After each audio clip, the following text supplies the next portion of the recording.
All right, I think I'm live. Hopefully.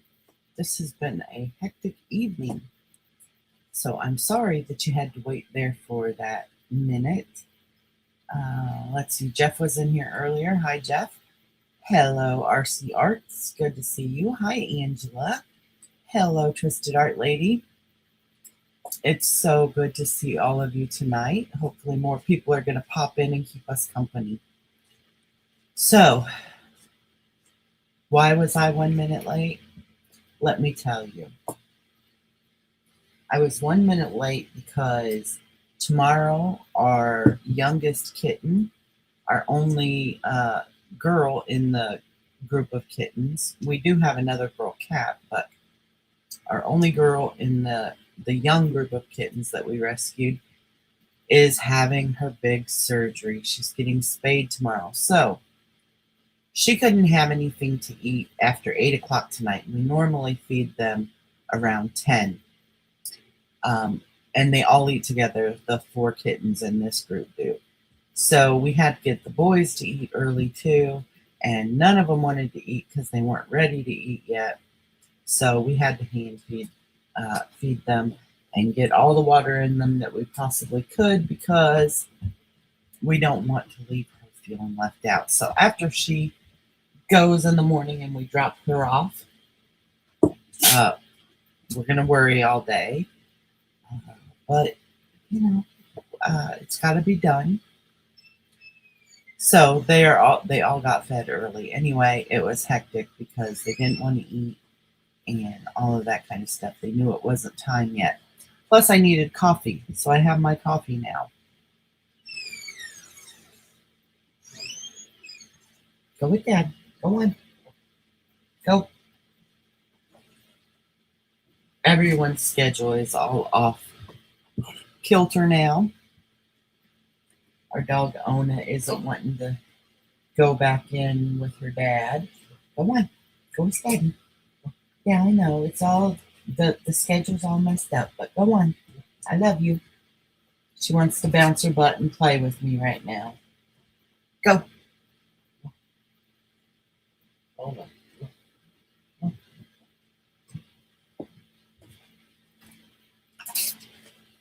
Okay. So how is everyone tonight?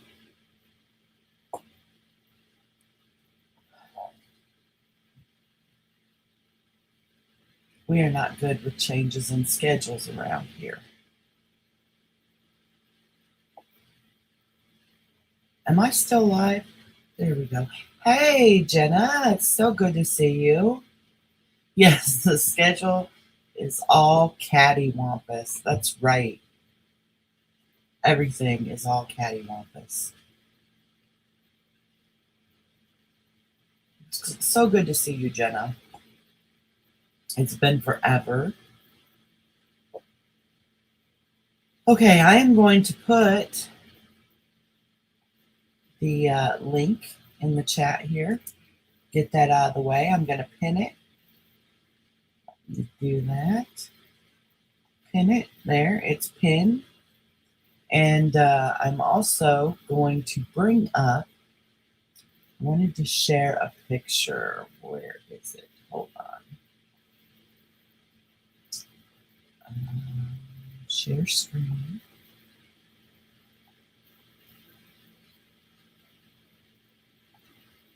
I want to show this picture right here.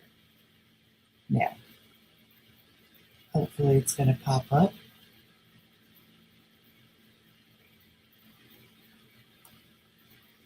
My computer is going so slow, and I don't know if it's my connection or what. Why didn't that?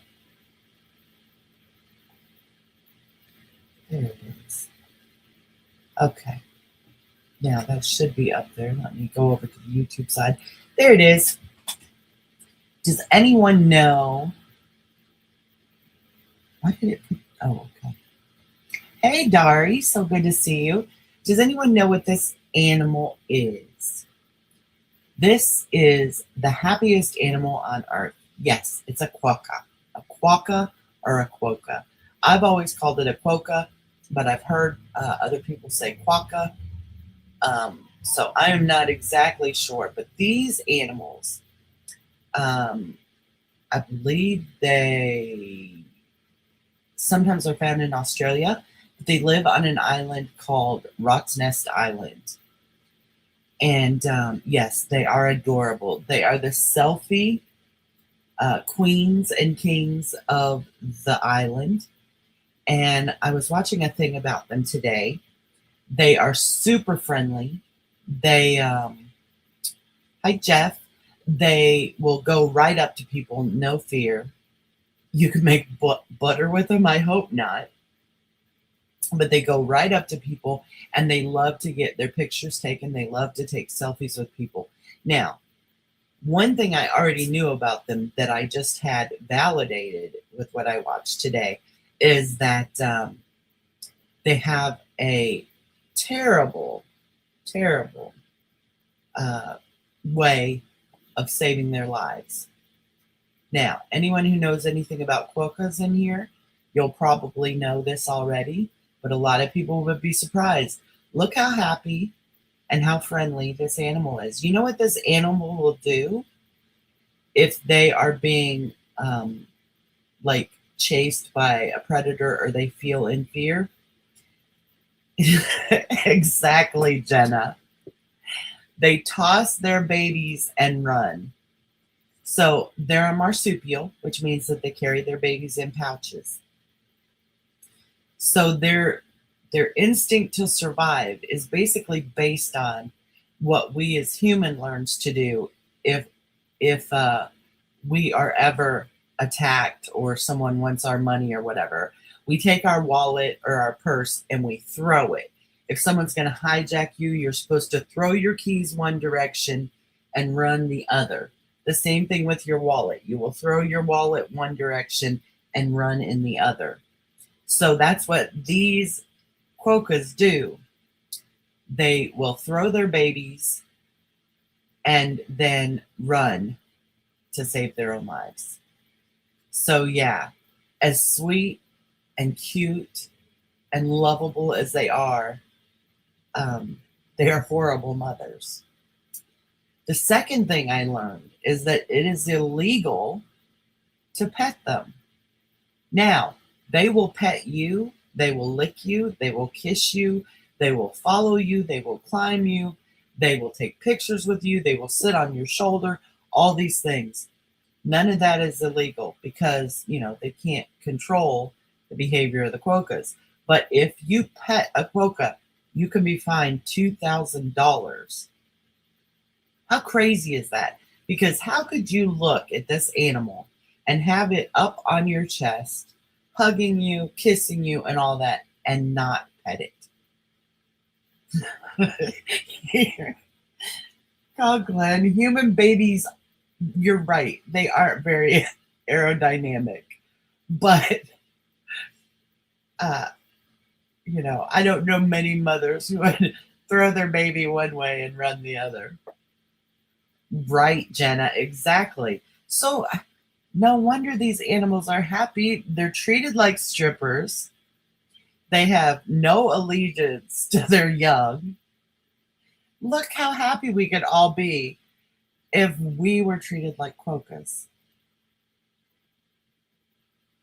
We would never have to worry about a dang thing or be beholden to anyone.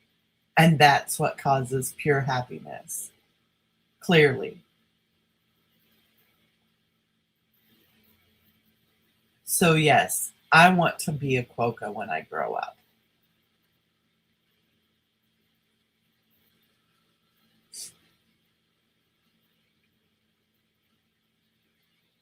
Also, tonight is the night of gravy. Last week, we substituted the word squirrel for girl in songs, and tonight we are substituting the word gravy for baby. There are a million songs with the word baby in it, so I expect during this stream that people will just be throwing up song titles or song lyrics as they think of them. It's not something we have to focus on the whole time, but as they come to mind, throw them out there. Hey, hey, gravy, I want to know, will you be my squirrel?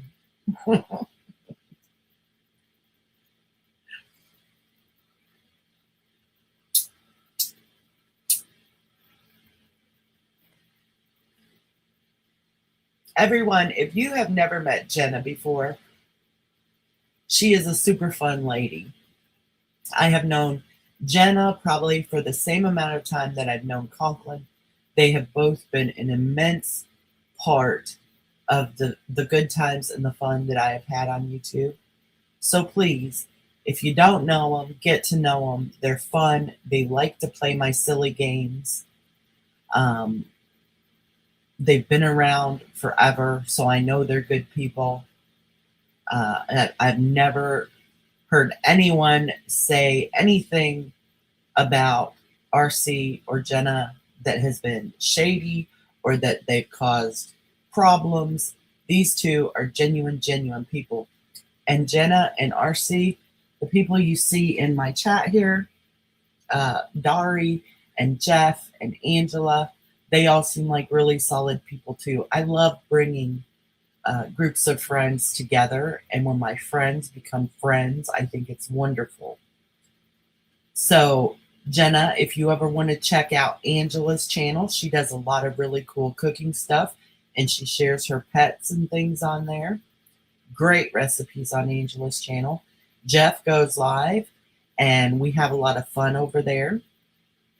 Dari and her husband, whose name is Azray, they do some things on their channel. I have not yet caught them because Dari and her husband are in South Africa, and so they have a little bit of a time schedule that's different from mine, but I do know that they do things over there.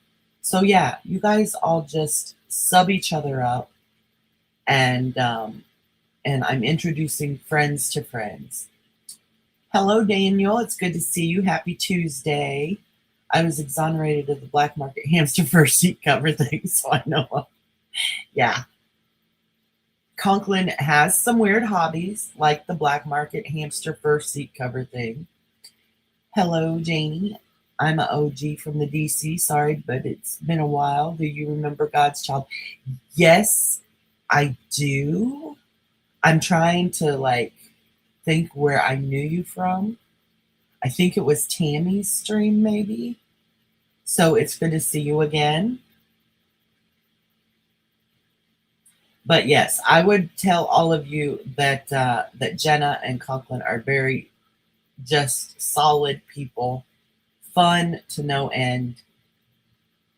You know, they'll play reindeer games with you. They've been playing my reindeer games for years and years. Pay attention to Jeff. What did Jeff say? Are you blocked? Jeff, no, you are not blocked, you dork. Hey, Chick. Chick has been around for a really long time, too. Chick probably knows Jenna, and I know she knows Conk. Yeah, it's really good to see everyone. Oh, you're backstage. Duh. Well, why didn't you say something? Let me add you. I did.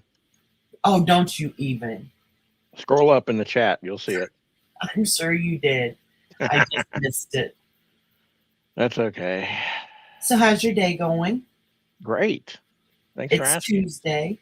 I didn't catch you live today, but I did go back and listen to the whole thing. And thank you for mentioning a couple times that I would be live tonight. I appreciate it.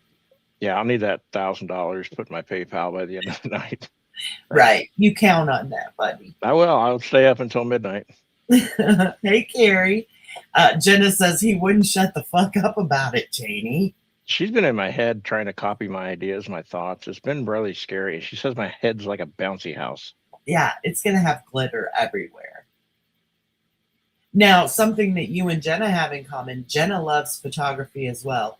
She takes really gorgeous pictures of I think it's the Oregon coastline and all things beautiful in Oregon. So you two would probably have something in common there. We could have been separated at birth. You might have been. Maybe not. And for everyone who doesn't know Carrie, Texas time Oh, is God. Carrie. So if you see me say Carrie, that's who I'm talking to. Yeah. It's nice to see everyone here. I'm not up here for a long time because I've been told to limit my panel experiences. Who told you that? I can't talk about. Well, I need to know because I need to know whose hair I'm putting gum in. I got an anonymous email. Well, I'm kidding. I didn't. See, I have to chew some gum. We're gonna be chewing gum and putting it in people's hair tonight. Can you walk and chew gum at the same time, though? I can. Yes. Jenna said she was adopted. You could be her long lost brother or her long lost sibling. Sure. Not today, friend. You may come up. No, today. She wants to come up today. Not today, friend. You're a friend, but not today. You ain't coming up. Be nice, Janie. You're never going to grow to 20 million fans and followers this way. I know, right? Because I'll go ahead and step down. No, you don't have to step down. I know. Keep I do your ass that. up here. Just my ass? Well. Yes. The rest of you may go. Hey, Charlie. It's good to see you. Hi, Charlie. Now, it hasn't been making a sound when people are backstage, so you may have to bug the poo out of me to let me know you're back there. Yeah, at least 12 times. 12 times. 12. So, Jeff, yeah, I need to ask you a question. Uh-oh. How is your looks maxing game? You'll have to explain that to me since I'm old.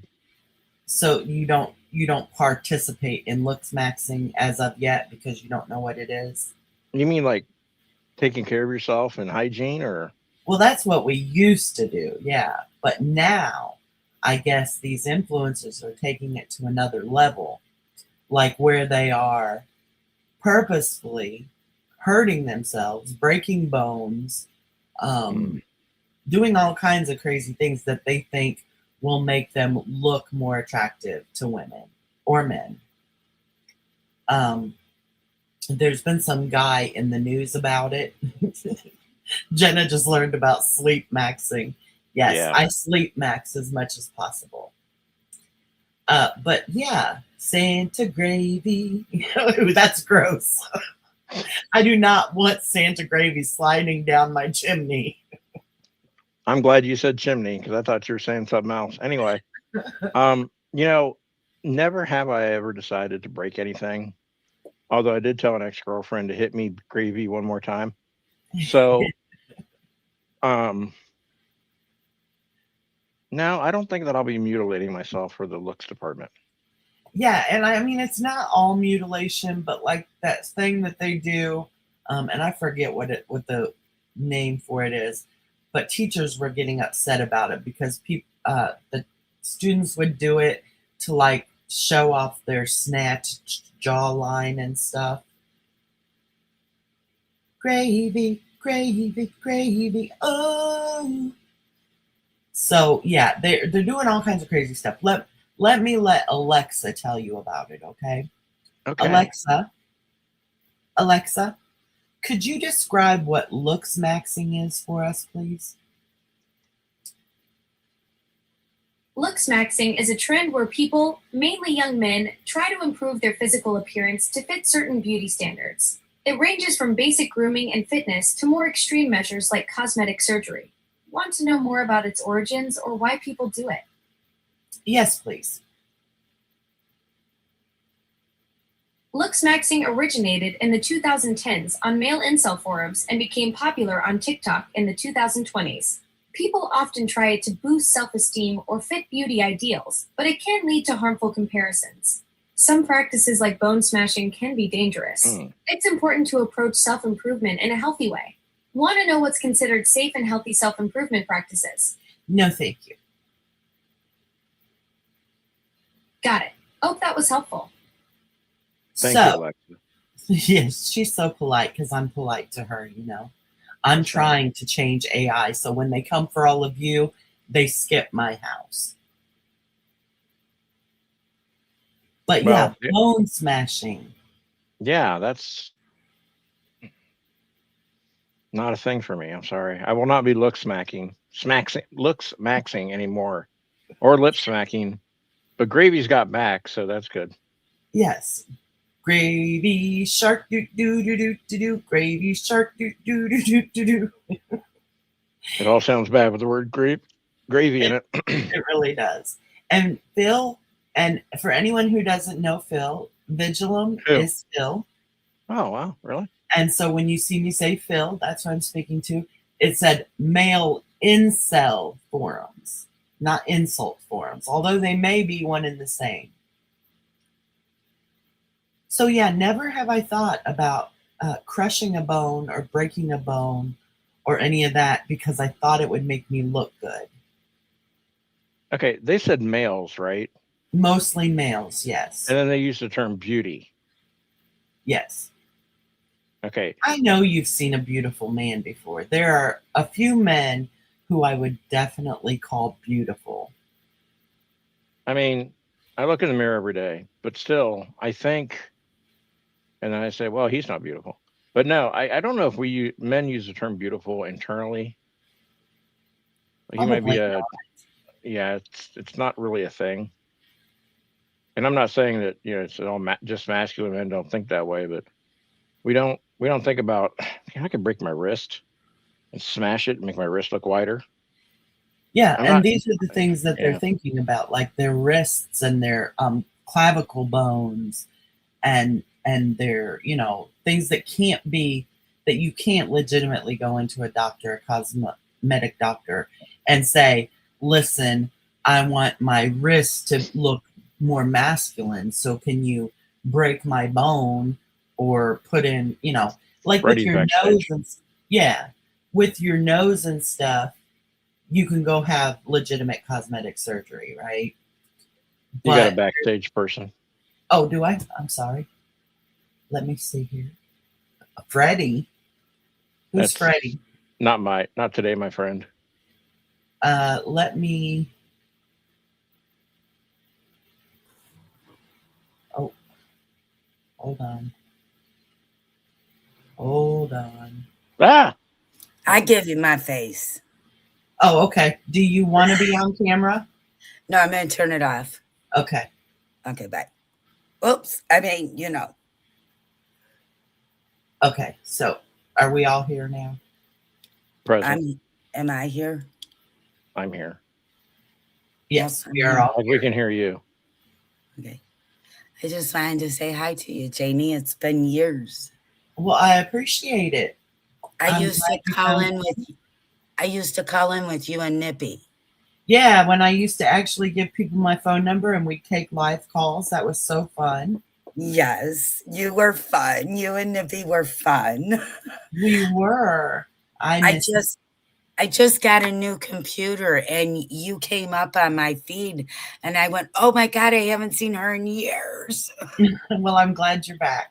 And I didn't know what the name of your channel was because with my head injuries, I don't remember stuff. So Right. It was so amazing that you popped up on me so I could say hello to you. Well, make sure you're subscribed, and then I go live every Tuesday, or I try to, and you can make sure you make it every Tuesday. I will. I think I did subscribe too. Okay, wonderful. And I remember Conklin. And I do think I remember Jeff. I remember his avatar. Is that the same one? Looks like a same one from years ago. Now, Jeff wasn't around with us in the No. very beginning. I think he came about 3 years after me, but he's been around lately a lot. He goes live a lot, so. Oh, well, it's nice to meet you, Jeff. Nice to meet you. I came in around 2020, got lost for a while, and then I was around other places. Yeah, see, I do remember you from 2020. That was right around the time I disappeared in 2021. Right. So, yeah, I had a little bit of drama in my life, but it's all over. Thank you, Jesus. Good. I'm so glad to hear that. You sound so good, Janie. How are you? I'm doing way better than back when you were around and knew me. But you were always so wonderful back then. I hated when people yelled at you. Well, I did my share of yelling too. But that's okay. That's what the world's all about. We yell, we get quiet. We yell, we get quiet. At Right. our age, we call it menopause. Right. Well, and I was going through a lot back then. So Well, how is your mom? my mom is good. She's in the nursing home still. She's been on Oh, hospice. So she was a delight on the phone, too. She was so cute. yeah. Yeah. I fell in love with your mama. I was so happy she moved in with you when she did. Yeah. She had a heart attack and they found some stuff going on with her. And so she needed to go into the nursing home on hospice. And she's been there for, gosh, 2 years. She was off hospice for a little bit because she was doing better. Good. And but now she's going back on it. So Oh, well, I send her my prayers. She might not remember who I am. I'm a hard one. I come and go. But I send her lots of prayers. well, thank You you. know, I was God's child. I was the praying one for you, too. We all needed it with Tammy. You know what I mean? Right. Right. I agree. She ain't changed either. Have you dropped in every now and then? I go in every now and then just to, see if Nippy shows up. So that I Now, know that she's still around and doing well and everything. And I talk to Nippy a little bit occasionally on Facebook Messenger. But yeah, I don't go to Tammy's too much anymore because it's just too frustrating for me. oh, tell me, you want to save your mental health? Stay away. Stay away. Right. She's not changed. She's still bringing up the stuff from the past, and it's almost kind of like, just go take your meds, girl. Well, and Just what really separated me from her, because I had put up with a lot of stuff for a lot you of years. did. You did. And I just decided, she was pretty rotten, but I would put up with it because I felt like she really needed a friend. Yeah. Yeah. And so, I was trying to be that. But when she started saying that anyone, and it wasn't that she called my name out, but she said anyone who has their parents put in a nursing home or whatever is a piece of shit, and you're only doing it because you don't want to take care of them yourself, and that decision in a nursing home and set Yeah, up to she's take care not. of her here. I'm And struggling. Go ahead. oh, I'm sorry. no, I was just gonna say, for her to just make a blanket statement like that and not Right. say that there are certain times when it is best. Yeah. My mom would have been basically abused if I would have kept her here. She couldn't have left the one room Right. because the doorways aren't big enough, and I don't have the money to redo my whole house Right. because I couldn't walk anymore. I You certainly can't walk no more. no, I walk. Oh. My mom can't walk anymore. Oh, that's sad. I'm sorry to hear that. So, yeah, we could have put a hospital bed in the living room, but relegating her to one room in a house doesn't seem right. She couldn't get up and use the bathroom, so we would have had to been taking care of that. There's no way in heck I could have done that. Well, I give you a lot of kudos for taking care of your mom the way you felt fit for your situation and hers, because I don't know if you remember, my husband is 26 years older than me. He's 78, and I'm struggling with that same thing right now. He thinks I'm being mean because I want to put him in a safer place. But after surviving 3 high-speed car accidents, it's too much for me. And I have grown stepsons that don't want to help. I don't know what else to do. I mean, I'm killing myself trying to take care of them right now. Thank God my son's here helping me, though. Right. Yeah, but and it's still too much. I just I knew I couldn't take care of her the way she deserves to be taken care of. That's a very hard decision to make, and you have to do the best you can for you and your situation as well as herself. Right. You know, See you later, Jenna. Love you. I'm so glad you stopped in. If you get done with whatever you have to do, come back. I remember Jenna, damn it. I loved her name always. Yeah. Yeah, I used to say, damn it, Jenna. she's a good egg. She is got a good personality. She was a funny lady. I loved her.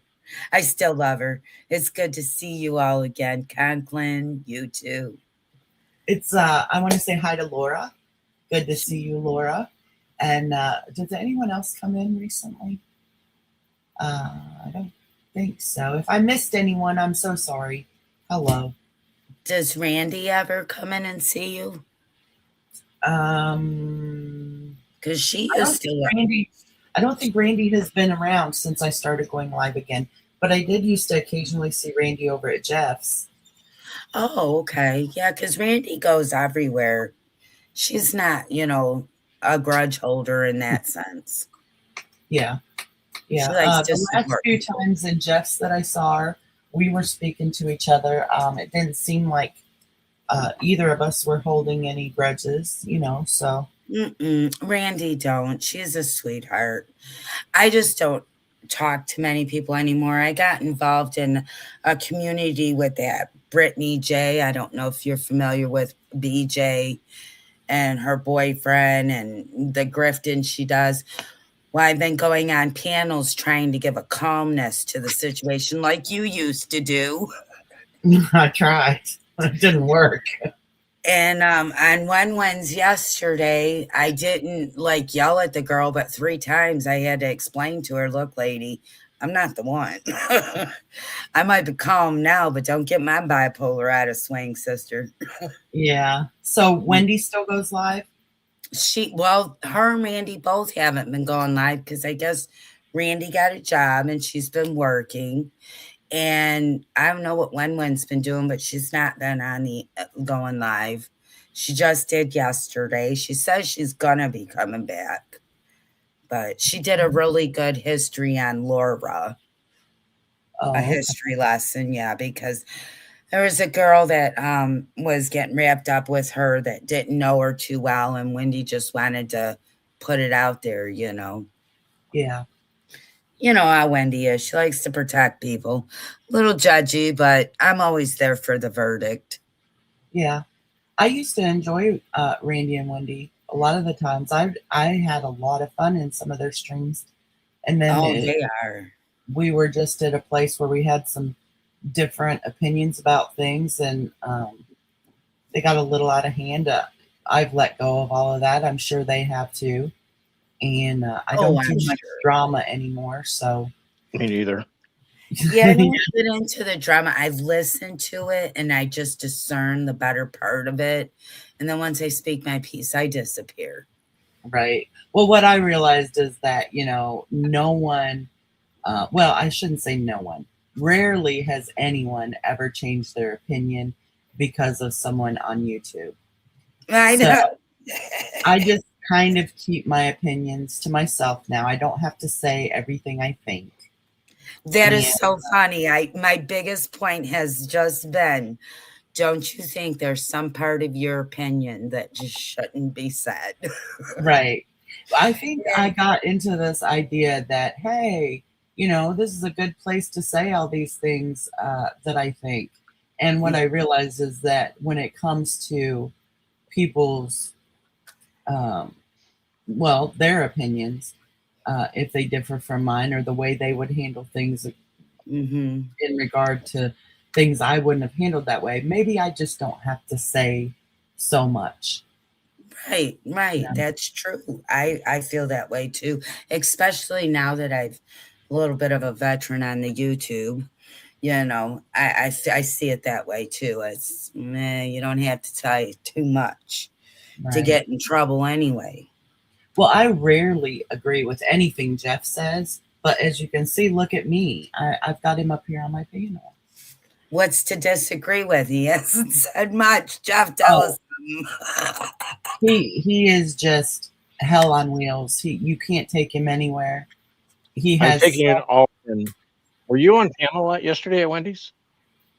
Was I on camera at Wendy's? Yes. On panel? Okay. Yeah. I thought your voice sounded familiar from yesterday. Okay. Yes, I was Freddie there, and I had to give my son my other computer, so I started fresh on this one. This is my second account. So yeah, I was Freddie's Ready 365 yesterday in the chat. Well, cool. So you guys did know each other already. Well, we knew. No, I came in at like the 3-hour mark. Yeah, that was right around time I was up there. I was up there supporting UA because I know that she has, I can't remember what it's called. My son said it earlier. I can't remember.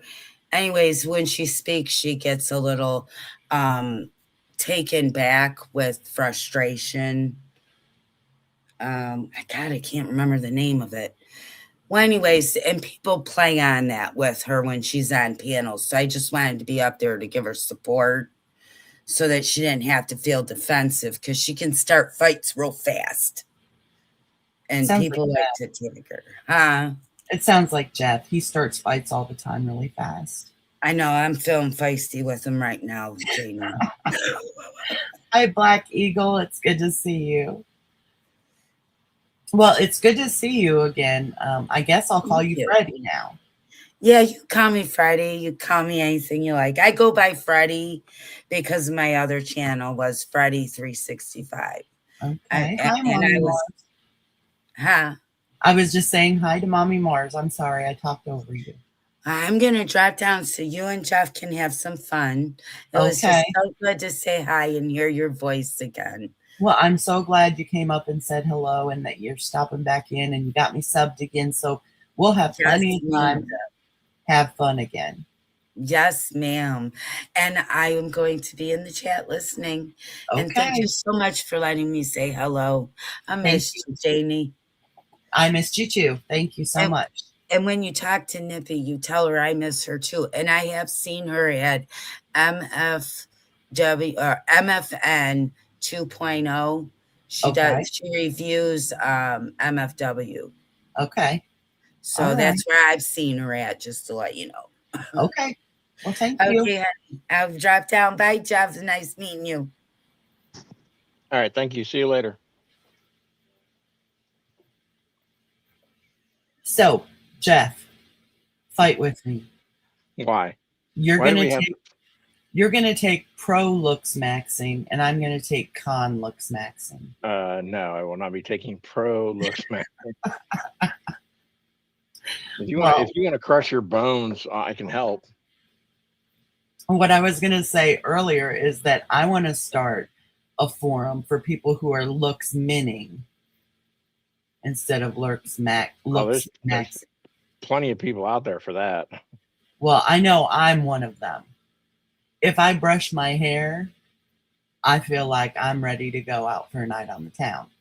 I don't wear makeup anymore.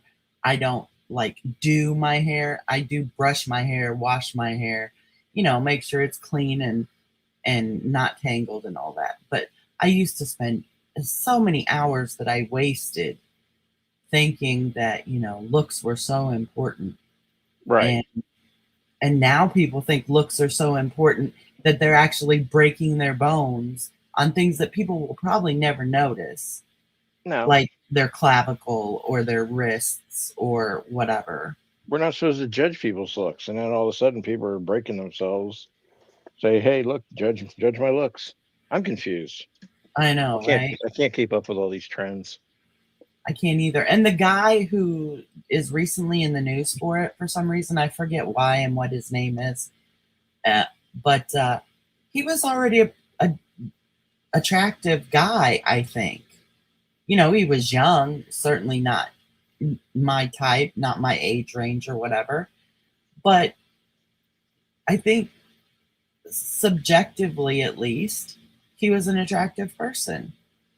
So I don't know how it got into his head that he needed to break his bones and punch himself in the face and do all these crazy things to make himself more attractive for women. I don't know why he was an incel anyway. He must have a really, really creepy or shitty personality. Because Both. I would think any girl his age, certainly by only looking at him, would say, yeah, I'd probably date him. But he's an incel for some reason, so he must have a really shitty personality. Personality probably is it. Hey, Diamond Cutter, good to see you. I used to wouldn't go out without my eyelash.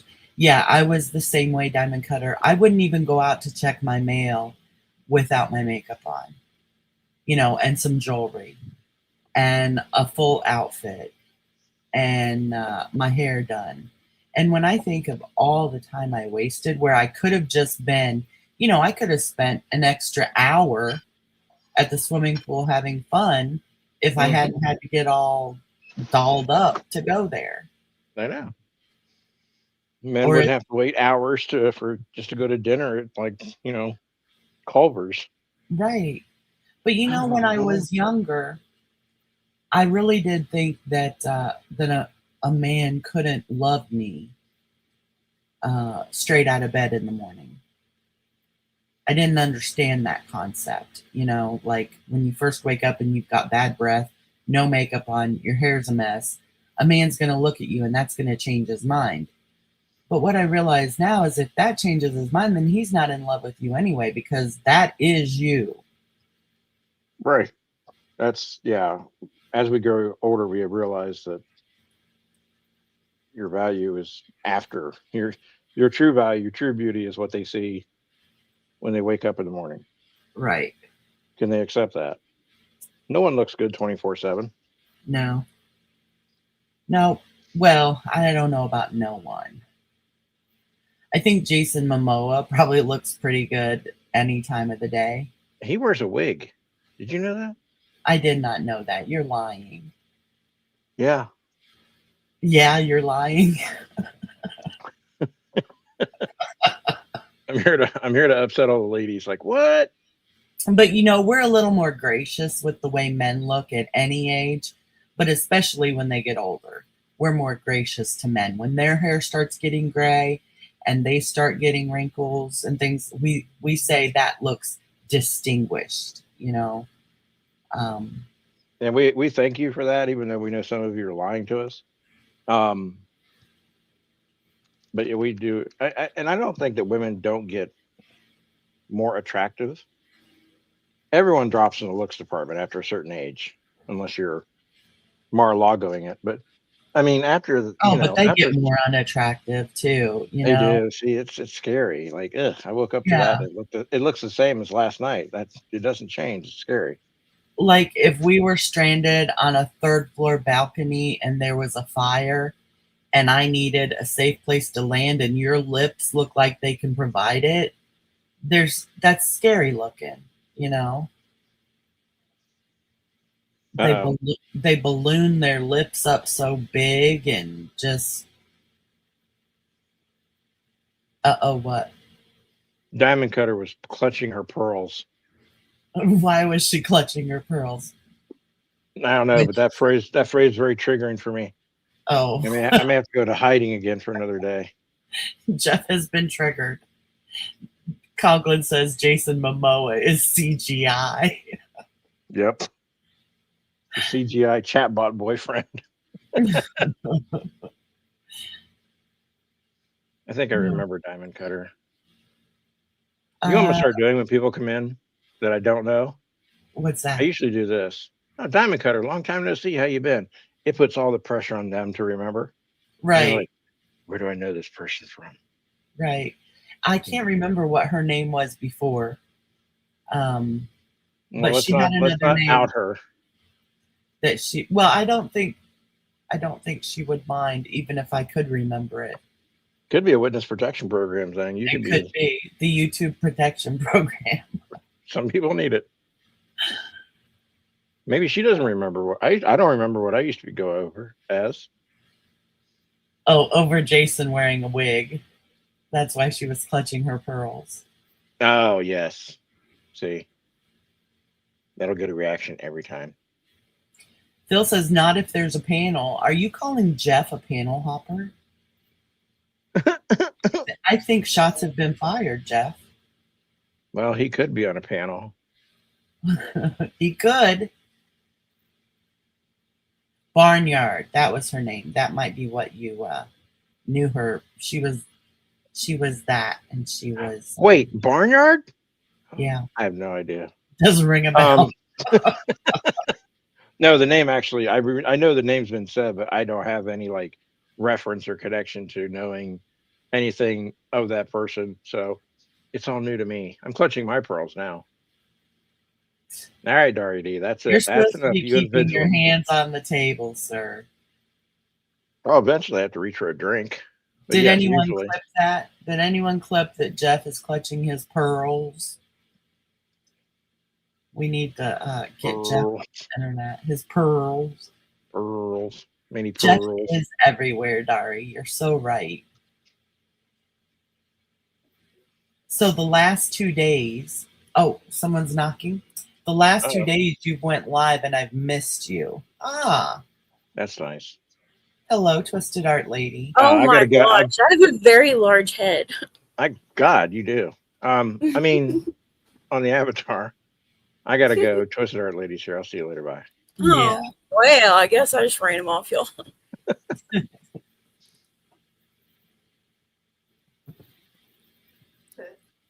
You've got your devil horns on, I see. Yeah. So You how can't are put them on. They just happen. They It's just a happened. Snapchat filter. I wish they were real. I know they're very realistic looking, but they're not. My horns don't come in neon, but I love that yours do. I do have a thing for the neons. Yes. Neon green is one of my favorite colors, but orange is my favorite. I've done a lot of paintings with neon paints too. Oh, I like cool. neon black. Neon. Neon black. Isn't that Neon called- looks really amazing with black, though, I'll have to say. Isn't that just called blacklight? I think it is. Now, The back neon in the, paints, yes, they're black light reactive.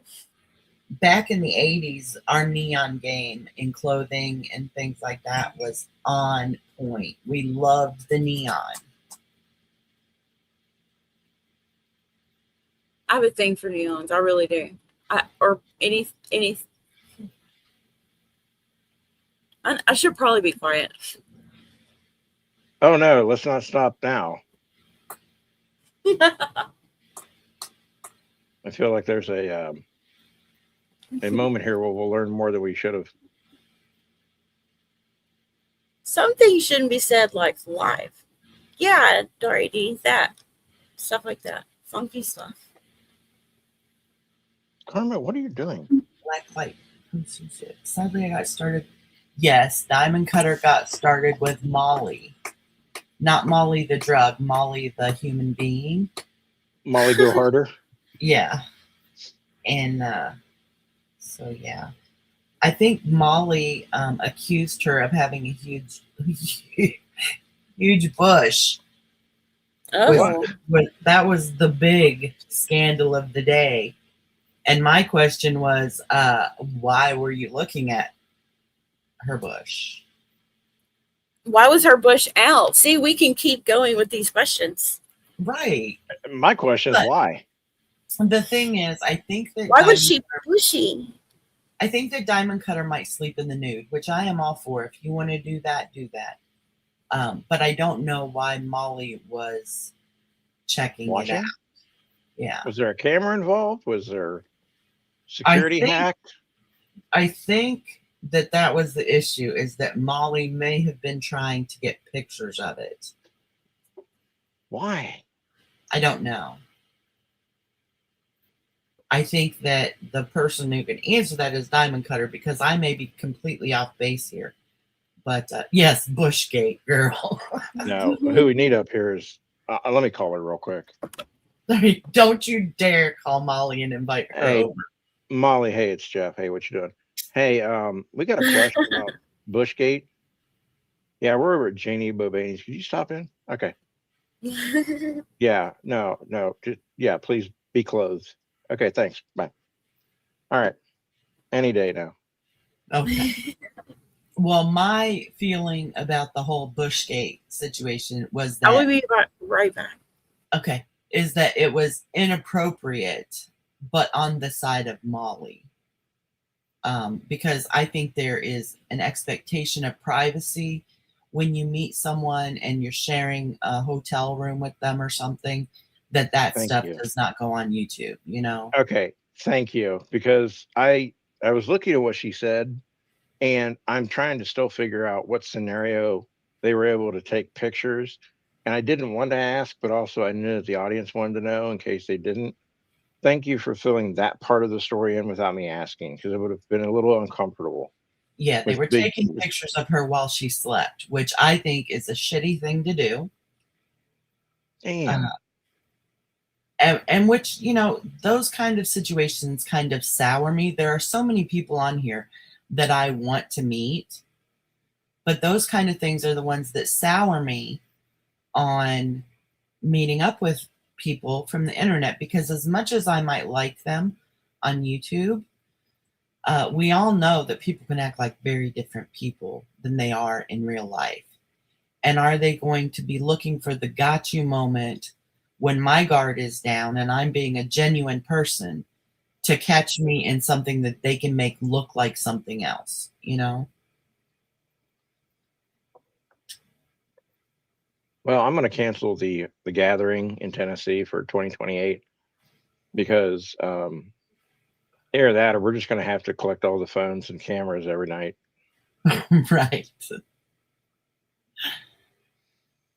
Conklin wouldn't share a hotel room or his cheesecake with someone he met online. I think that's a good rule for life. But I would share a hotel room with someone, see, and that would be probably be my downfall, because they'd be like, "Oh my God, she left a glob of toothpaste in the sink," and then they'd take a picture of it and put it all over YouTube or whatever, and it would start going around that, you know, I'm disgusting or whatever. That sucks that happened to you, Diamond Cutter. But like, say I were to meet Evelyn, or I were to meet Pebbles, or I were to meet Carrie or something, I would share a hotel room with them the first night we met. It wouldn't bother me because they're women. And, you know, if it came down to it, I could probably beat their asses. Hey, straight up, let me tell you about Evelyn, though. If you go to a hotel, you're going to have to find the thermostat for her. Okay. But no, there would be no need to beat their asses. But I'm pretty confident in my abilities that I could take care of myself, right? I'm no danger to anyone, but also I really don't feel like Evelyn or Carrie or Pebbles or anyone like that would be a danger to me either. So I would share a hotel room with them. But I that don't know. doesn't I think Carrie might get up and sleepwalk and like sleep club people to death. well, and Sleep. that would be a problem with me. I scream a lot in my sleep. I cuss and yell and kick and all that. But I don't generally get out of bed and do it. But I might scare the shit out of them because I do suffer from night terrors. So Could you imagine like Carrie or Evelyn or Pebbles trying to go to the bathroom and they pass by you, and all of a sudden you have one of your night terrors and like I almost made it. I'm sorry, maid service.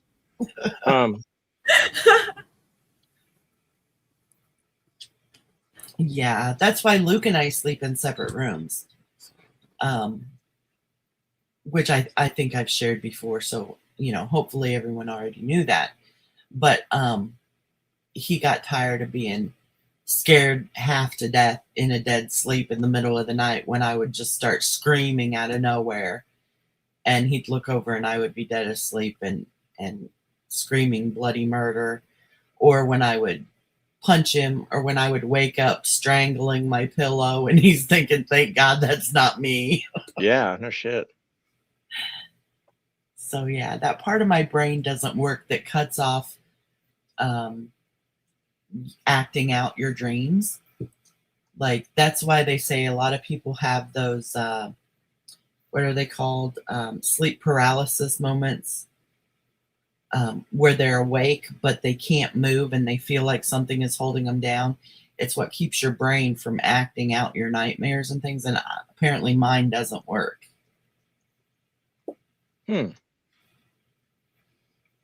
No, it's not my snoring.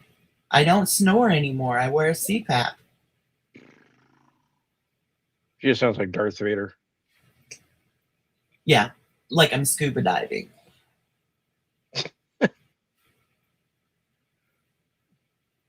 Yeah, even the animals won't really sleep in my bed with me because I scare them all the time. I don't mean to. But, when I'm asleep, I don't know what I'm doing. Yeah.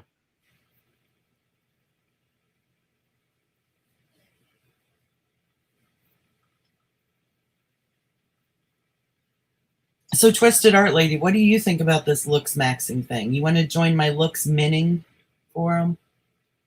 Not sure what that is. Oh, okay. Well, looks maxing is doing crazy things to yourself to make you look better. But I'm going to start a looks minning where we do things to make ourselves look worse. Like not wearing makeup. I can't do that. Oh, well, I do that all the time.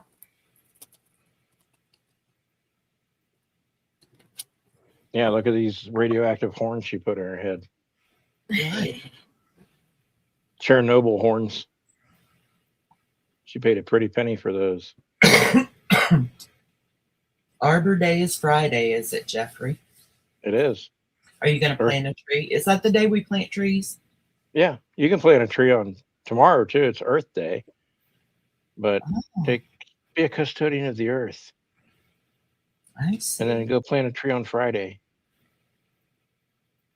And then tomorrow we can dig our hands in the soil and dig the hole, and then the next day put the tree in it. Yes. It gives the worms time to find a new place to hang out. Cool. Anybody do eyebrow threading? Dari, do you wishes to find a eyebrow threader? I've always wanted to try eyebrow threading. It looks like it hurts, though. I'd rather they just rip it off with the wax. Night diamond cutter. What makes threading better than waxing? Is there anything that makes it a difference? I think it's not painful. Oh, it doesn't hurt? It's like braiding your hair. It's so precise. Okay. I'm gonna get mine done this Christmas. I want to see what it's like. And have yours threaded? Mm-hmm. I gotta look it up and see what it is. Phil's got an idea there, Dari. You need to let Azrae learn how to do it. Less redness, Lady Scrapper says. Okay. And Dari says it hardly hurts. Well, if I'm going to have pain, I want it all at once, really fast. So that's why I'll wax one. Nope, I'm not saying it. Mm-mm. Conklin's going to have his hair braided. I bet he's going to put beads on it too. He's going to go the Willie Nelson treatment. He'll be like the Bo Derek of your hair. Okay.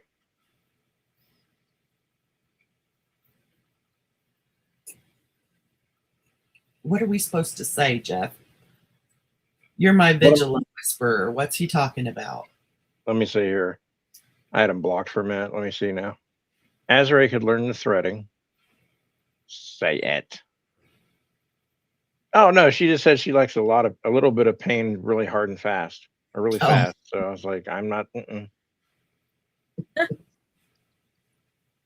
Now look at Art Lady over there going okay. Yeah, I don't want my pain drawn out. Like, if you're gonna hurt me, do it and get it over with. Don't I'm not into the whole elongated torture thing. Some people are, and hey, more power to them. If that's what you enjoy, that's what you enjoy. But I would rather be punched in the face than, cut with a tiny razor blade or paper cut and have salt put in it and then lemon juice rubbed on it. No, that's not for me. Not for me either. I can do it right now. What, punch me in the face? Oh no, I mean, like, I have a cut. I can put some lemon juice and salt in it.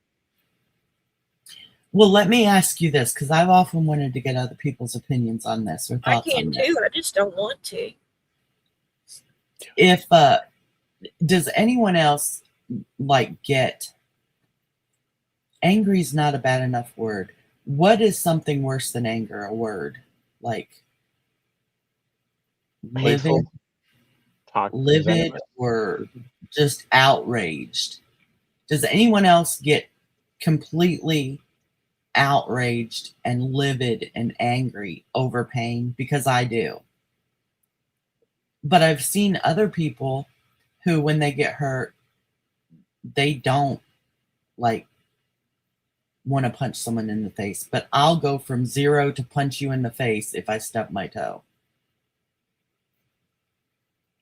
With pain, no, because I have really high pain tolerance. But there was a time where I was on a tilt table, and I felt like I was going to pass out and puke at the same time. And the nurse slammed my knees against the table while I was in that tilted position, and I did threaten her life.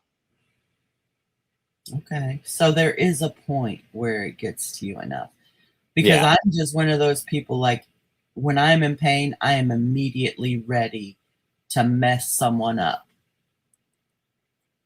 I have a high tolerance too, I think, but okay, like for instance, never in my life would I ever consider punching an old man in the face.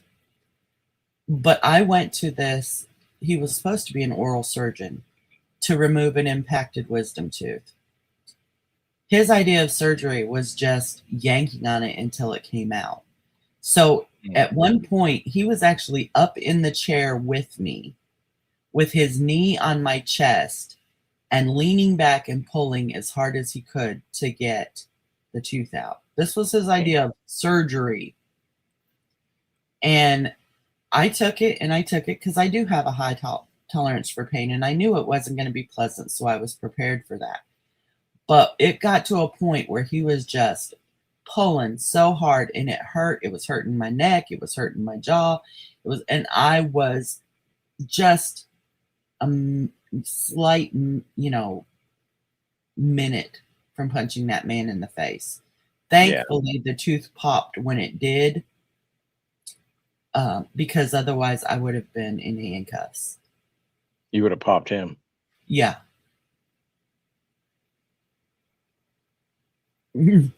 Conklin only gets it when someone says, "Are you all right?" I know. I hate that. You can come into the ER. I like this one. First of all, you come in, you're obviously like, there's this guy bleeding from his arm the other day, and they had blankets or whatever wrapped around him to stop it. And first question is, "Are you here to be seen?" Man, I would have been like, "Nah, I'm just here to drop blood all over the place." Well, you have to come through the metal detector. Okay. And then the nurse asks, "Are you here to see a doctor?" What do you think, ma'am? I mean, it's just bleeding profusely. Or when you're obviously like really messed up and someone says something like, "Well, how's your day?" Yeah. It's going really good with this arrow sticking out of my head. Yeah, it's great. The fan blade felt great going through my forearm. Can we maybe hurry this process up? Thank you. Right. Hi, Cass. It's good to see you. Well, when I was about 14 or 15, I had to get taken into the emergency room because we had been at a haunted house and everyone got scared. It was like a haunted maze. So it was only like a foot wide, these hallways that you had to follow.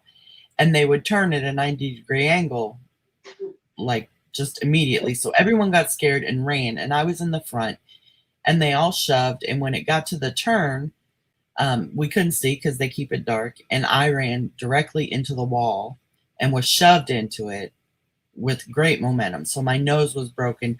I had a huge goose egg on my forehead. Got taken to the emergency room. And the doctor was asking me all kinds of questions. How did this happen? Are you dizzy? Did you black out? All this, which seemed relevant to me, right? So then he gets into, what's the date today? Where are you right now? What city are you in? Who's the president? And I got so pissed, which thank God, I had a concussion to blame it on. But finally, he was a foreign doctor, and this is not one of my proudest moments. Mhm. But I screamed as loud as I could, "Are you trying to get your fucking green card?" Damn. And my mom I think she just wanted to climb into one of those cabinets, Yep. which I know now, he was checking for a concussion.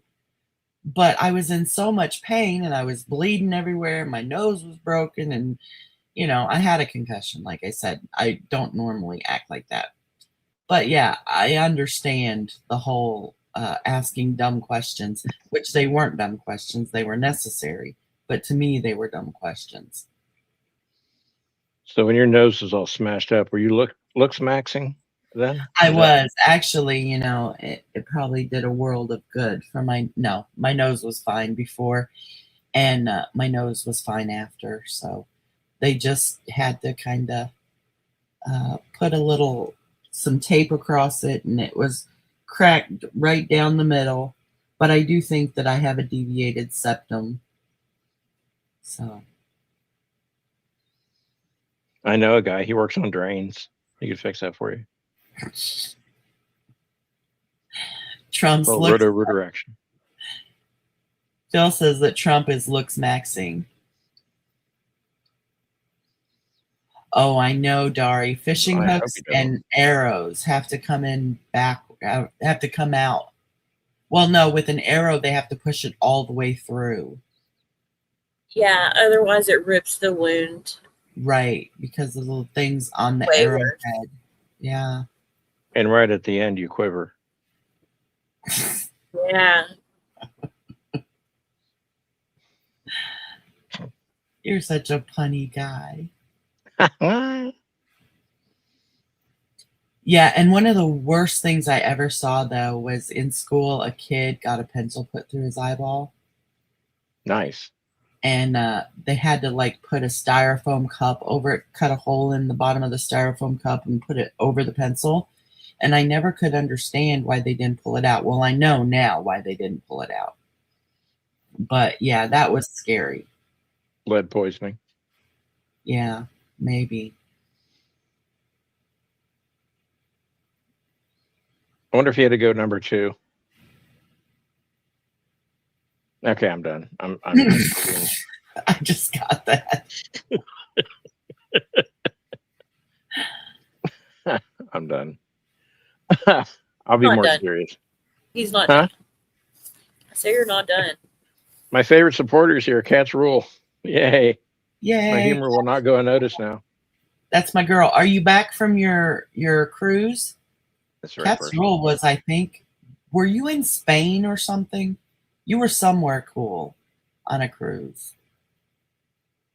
Number 2 pencil, Phil. Cats is an enabler. Good. Someone needs to enable me.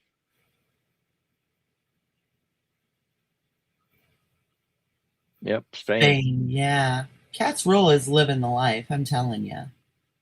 She goes on all these cool cruises. She went on an Alaskan cruise, which is my dream, except being stuck on a cruise. But yeah, she's all hoity-toity. She's too good for us, really. I'm glad she comes down here and visits us here in the lower basement of YouTube. That's right. The L Boy. L Boy, lower basement of YouTube. Lower level, Loit. Last time I was over at Twisted Art Lady's channel, I was just about to click the link to go up, and she ended it.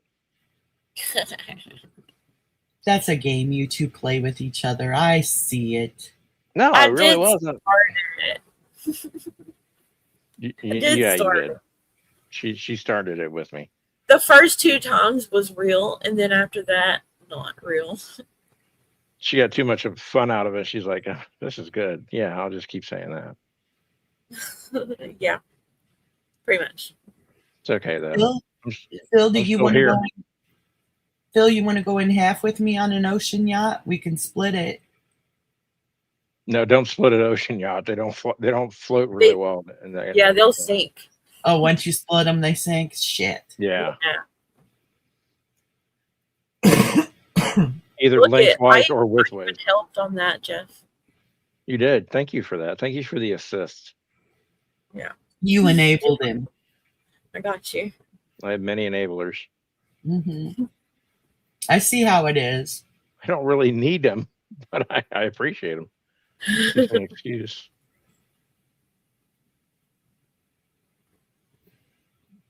Yeah, Jeff. How is the woman gathering going? A little slow since I have most of them. It's like Pokemon. I'm trying to get them all. But you know, we're gonna have thunderstorms starting soon. So I'll probably just open my door and say, "Come on in, get out of the rain."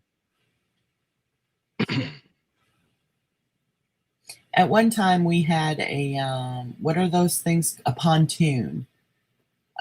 Luke's grandpa had it, and when he died, he had left it to us. So we had this huge pontoon, and we had no idea what to do with it. It needed work. His grandpa had been working on it and stuff, and we didn't know anything about that kind of stuff. So we sold it. But I kind of wish we had just watched YouTube videos until we learned how to fix it. Mm-hmm. My aunt used to tell this story, and she's like, "Yeah, I remember we used to go fishing all the time on the weekend out of Buckeye Lake." And I'm like, "Oh, cool." She goes, "Yeah, we go out on the poontang boat." And I'm like, "Ma'am, what?" She goes, you've seen them before." I said, "I've never seen a poontang boat in my life." And I'm like, not even 18 at the time. And I just know know what that looks like. She's like, "Yeah, we'd have fun on the poontang boat." And I said, "Well, I'm sure you're supposed to." The rest of the family is losing it. Like, there's people falling out of chairs. We're at like my house, with my parents' house, and people are falling down laughing. She has no clue. Like, she was so airheaded. She's like, "Yeah," and she kept saying poontang like 6 more times. So I went and got a dictionary, and the word poontang's in the dictionary. Really? That's amazing. I'll be happy if that's true. She just stared. And then she looked at, I said, "Now let's go look at pontoon. Maybe you were thinking of pontoon." She goes, "That's it." I said, "Yeah, that's what I thought." Well, if we still had Luke's grandpa's pontoon, that would be her name. Poontang. Poontang. What, Phil? That's what we would paint on the back of her. Poontang. Right. Phil, why are you spamming the chat with my name? He needs your attention. Needs my foot up his ass in here a minute. I don't know what. What are you doing? She bets Say it one more time. Expensive and smelly. I bet that boat smelled like fish, whether you were fishing or not. Her name was Shirley. And I was like, "Shirley, you're kidding." She goes, "That's Aunt Shirley to you." I said, No. Let's not even, no, one word at a time, okay? I'm not saying your name. Shirley, Surely. She goes, "That's not how you spell my name." Oh, she also thought, 2 more things real quick about my goofy ass aunt. They're taking a drive down the country, and she sees all these little, small, white, little roundish things in the distance. She goes, "Look at those sheep." They get up closer, and her son goes, "That's a propane tank farm." And then one day she's going down the road, and I guess they were coming back from the store, and she goes, "Look at all those redbirds in that yard over there. I've never seen so many redbirds." Those are flags from the exterminator. The little ones they put in your yard. Yeah. I said, Yeah, that flap around in the wind. Yeah, I said, "You got to get her." Cass worked Phil. on her pontoon Glasses. today. Huh? Cass worked on her pontoon today. She needs to name it Poontang. Dang boom. Okay, Phil, seriously, what the ah? Can I kick him? No, Yeah. you're not a mod. I said yes first, so I think you should. Okay, let me practice. Sorry, Phil.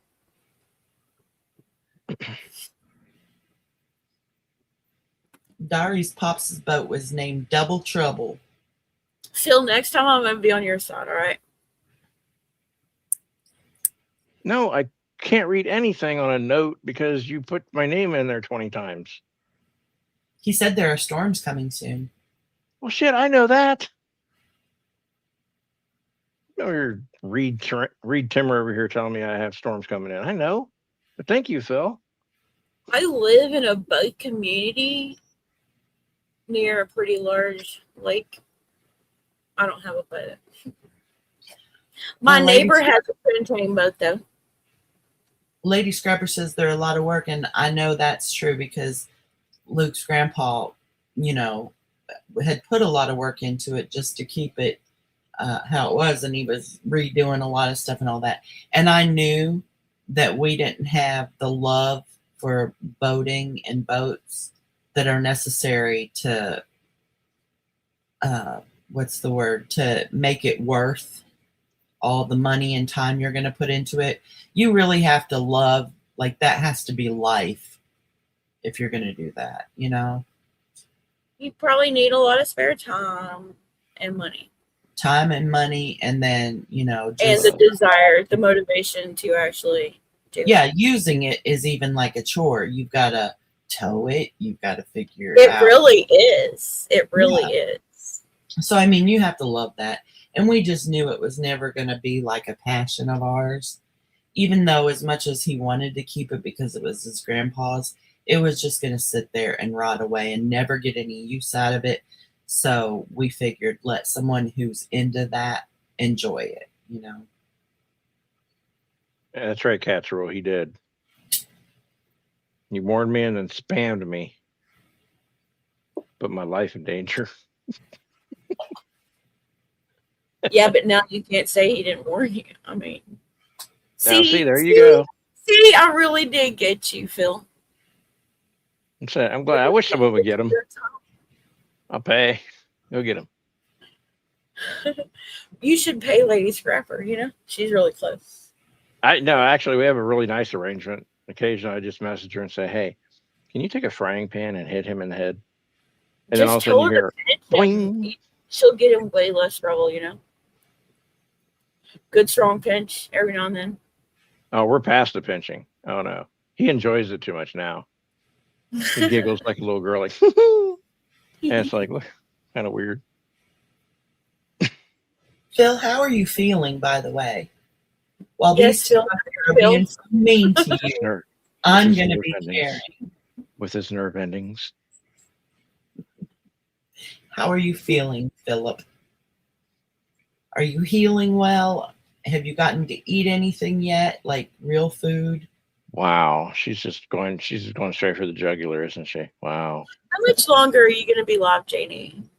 I don't know. Probably at least a half an hour. How long are you going to be gone? Probably that long. I need to go and do something and that I've been putting off for way too long already, and I have to do it now. We'll never hold it in. You'll really hurt your bladder. Go ahead. Well, No. I went live at 8:15, so I usually try to stay for about 2 hours. So probably another 45 minutes. Slide back in then. Okay. All right. I'll see you on a bit, hopefully. Okay, thanks for coming up. Thanks for being here. Thanks for calling into the show. Whose feelings are we talking about, Cat's-Rule? I like talking about other people's feelings, not my own. I like to talk about my feelings, but no one wants to hear it, so I just keep it Jeff, on. I want to hear about your feelings. Please share. I don't have any. Okay, next subject. Well, at least you admit you don't have any feelings. I do. I just don't. You're a coca. Okay. You know what? I didn't know we were going to be coming to name calling here tonight. I'm not prepared. I thought this was a friendly meeting of people. My goodness. You are beholden to no one. That I heard this too. This is home base, Cats Rule. We slide in here. And how do I feel when I see an eggplant? Hunger. Fried eggplants are good. I love fried eggplant. See, I could have been a little bit more risque with my answer, and I Well, could I have said, bought "Oh, I got to zip up." I bought Luke some really cute underwear that have eggplants on them. I Of course either you got did. them from the Gap or Old Navy. I forget, but they're wonderful colors. He loves them, by the way.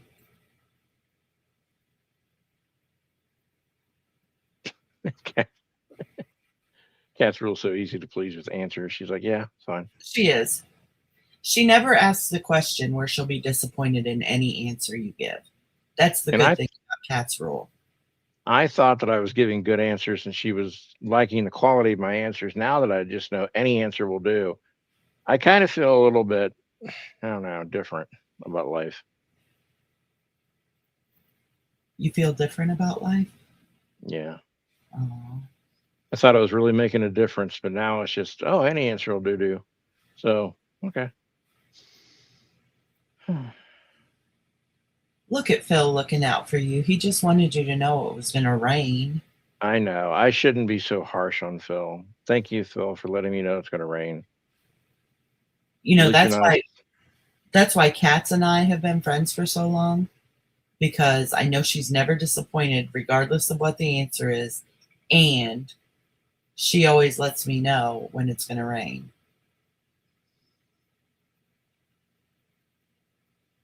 Phil, you talk about Watchmen, the comic hero series, or not series, the movie. Watchmen's a good movie. The Watchmen. I don't know if I've ever seen it. I got to make sure it's the right one. Okay, quick. Top 5 movies in your opinion of all time. 5 movies of all time. Yep. Superman, the original. With Christopher Reeve? Yes. Okay. Oh man, this is very difficult. Everyone in the side chat, you can answer to top 5 movies of all time in your opinion.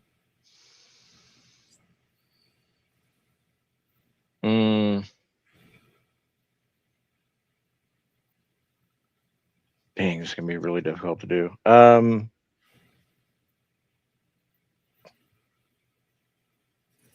seen so many movies in my life. I have to.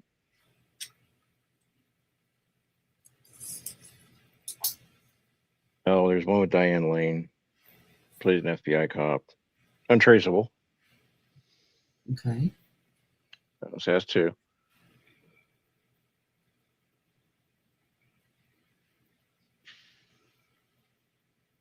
The original Christian Bale Batman. I'm seeing a pattern here.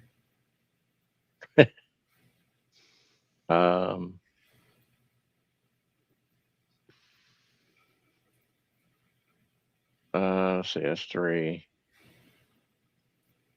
Hellboy. Okay. And this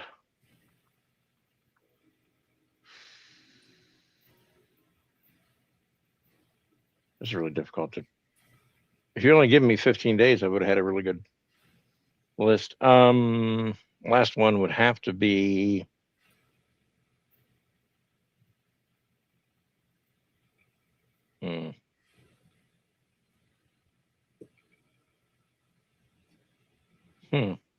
That's gonna be a tough one.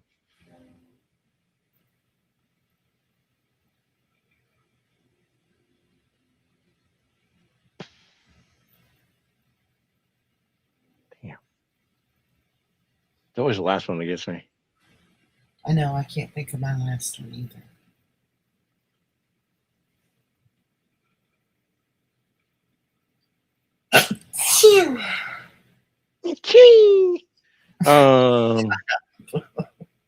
I just scrambled my brains.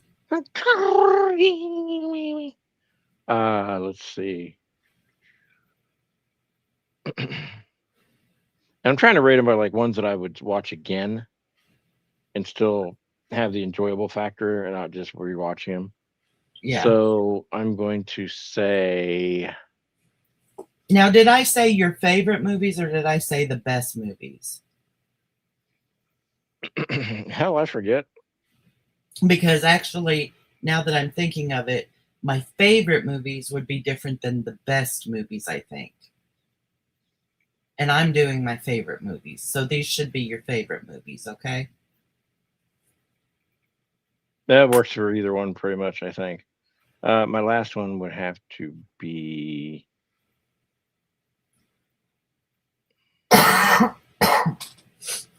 Iron Man. Like the original Iron Man. Because it's a series, right? 2008. Okay. The original with Robert Downey Jr. Okay, so I see a pattern there. You're an action guy and a superhero guy. And there's a reason. I would have put Star Wars in there, but I only like one character in Star Wars, so it really doesn't make the whole movie a great thing. But yeah, there's reasons.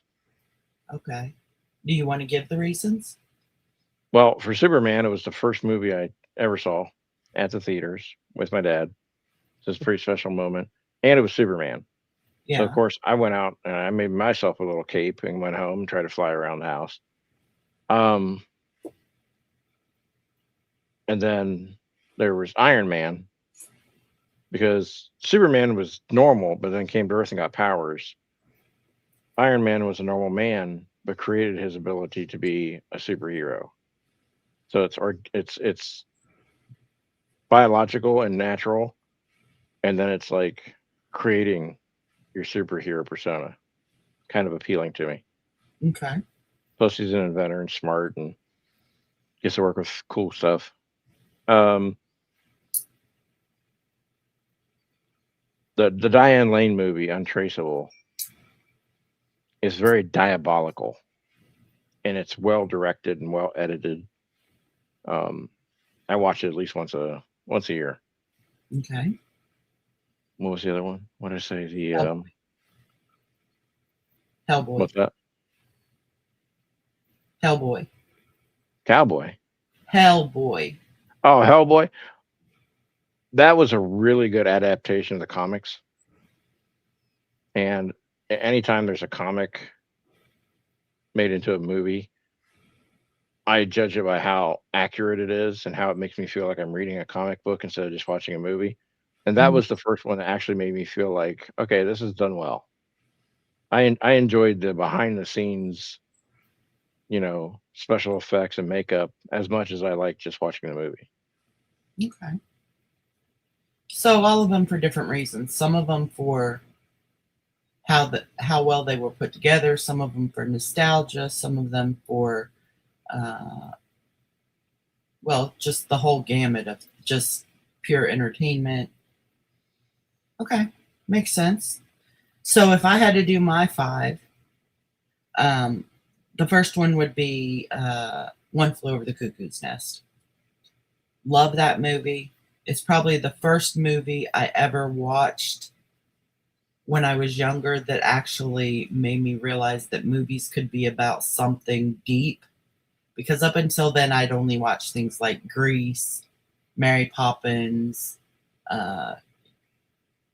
funny things like E.T., which, was about more than what it seemed to be anyway. But I didn't realize that as a young person. So One Flew Over the Cuckoo's Nest was the first movie I ever watched that hit me on like a social level. Yeah. Like how things work in the world. So that one always comes to mind. The second one is going to be Man in the Iron Mask, which probably isn't going to be on a lot of people's greatest movie list, but I love it. There is a part in that movie where everyone in the Musketeers is on their knees in this hallway. There's no way out. The 4 Musketeers, the 3 Musketeers, and then D'Artagnan and the real king, or the king that they're putting back in, are at the other end. They can't get out or anything. And they all stand there. All the other guys with their guns shoot. And the hallway fills with smoke. And when the smoke clears, the four are still walking forward. There are holes like in their capes and all of that. And only, I think only one of them maybe was wounded or something, because what you realize is that nobody wanted to shoot them because they felt some sort of allegiance to them, right? And so that was another time in a movie where I just felt really strongly how it made me feel about our allegiances to people and what those mean, even when we're given orders or whatever. So that one is one of my favorites. And then Robin Hood, Prince of Thieves, love it. I think it's got funny parts in it. It's got action parts in it. It's got romance in it. It's just got everything, right? And then Max Dugan Returns, which is a really old movie. Probably not many people have seen it. Wouldn't probably be on a lot of people's lists, but Matthew Broderick was in it, and Marsha Mason, and Donald Sutherland, and what's the guy's name? The older guy. I can't think of his name right now. Anyway, he's a great actor.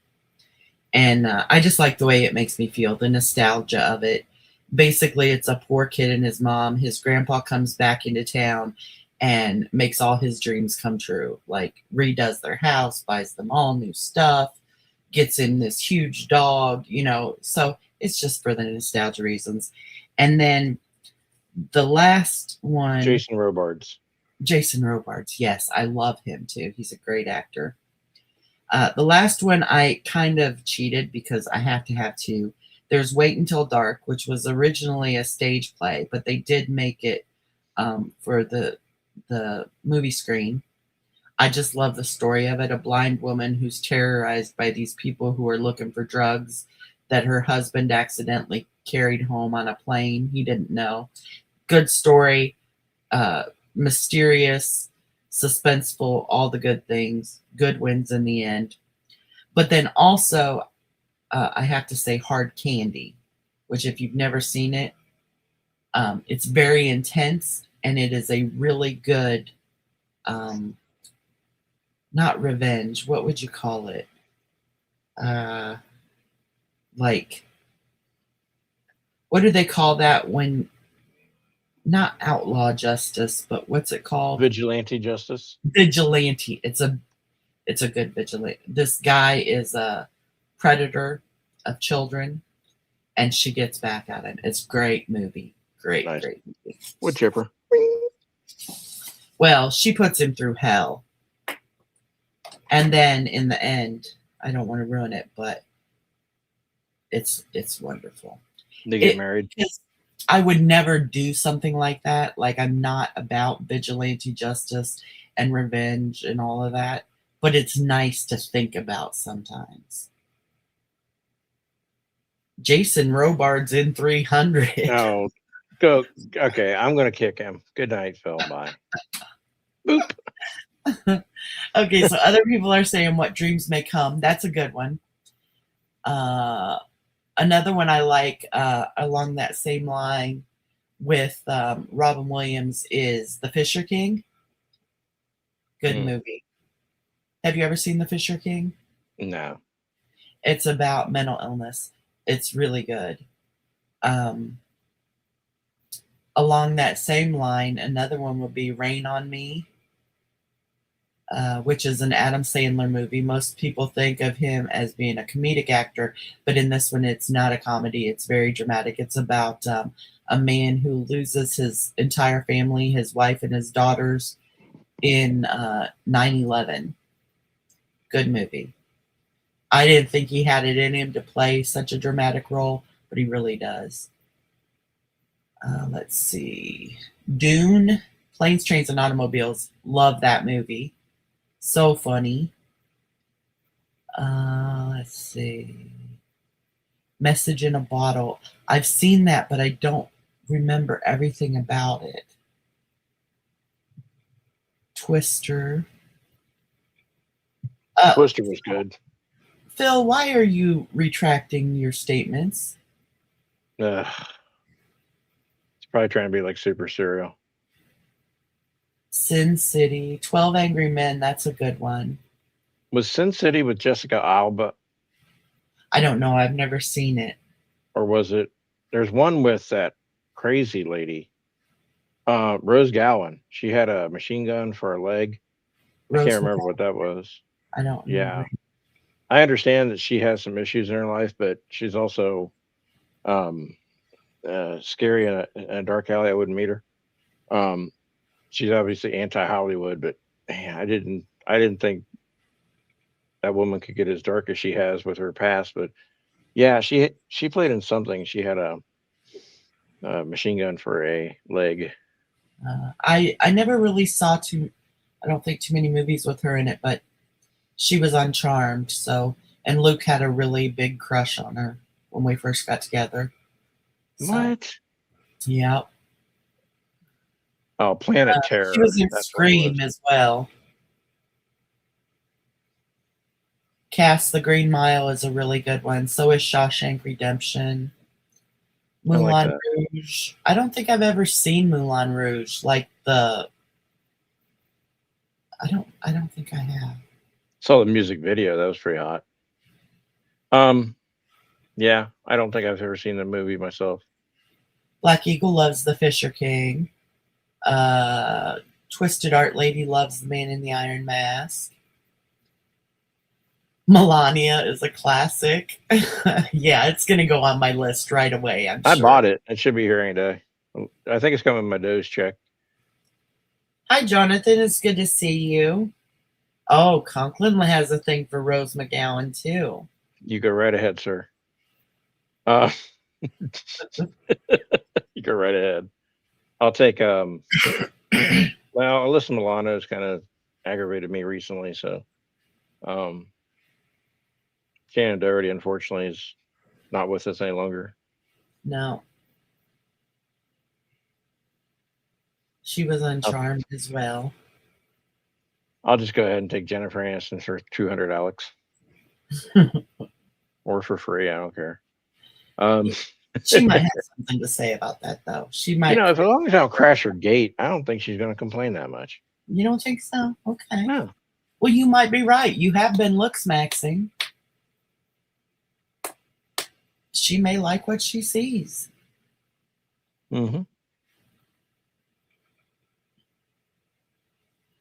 So yeah, but like I said, those are my favorites. When I really got thinking about it, if I had to think of the best movies I've ever seen, they wouldn't be my favorites because I go on a different criteria for the best movies. Like I may not watch them again and again and again, but there's no denying that they were excellent movies. Yeah, and the thing with a list like this is other people mention a movie and you're like, oh yeah, I like that one too. Yeah, that's what's so hard about it. Or it reminds you of something else. Like, oh no, but remember what he also played in that really good movie I like? And then you go, that movie with the other two guys and the two girls and the kid walks by the street with a red car, like someone else does around here. Yeah. And then you're like, oh yeah. Special Ops 14. Yeah, that's the movie. Yeah, good job. And you clap your hands. Yeah. It gets involved. Poor Conklin. Betty White wouldn't answer his letters, and now she's gone. If I had to think like best movies, one for sure I think would be Frailty. And I heard Phil mention it not too long ago that he watched it and thought it was really good. And it is. And that's one of the reasons it would be one of the best movies is because it's such a switcheroo from what you think it is that usually I don't get tricked by things like that in movies. I'm kind of one of those people who always ruins it right in the beginning. I'm like, oh, this is going to be the bad guy, even though you think they're the good guy or whatever, Right. And it was one that legitimately tricked me. So definitely on my best list.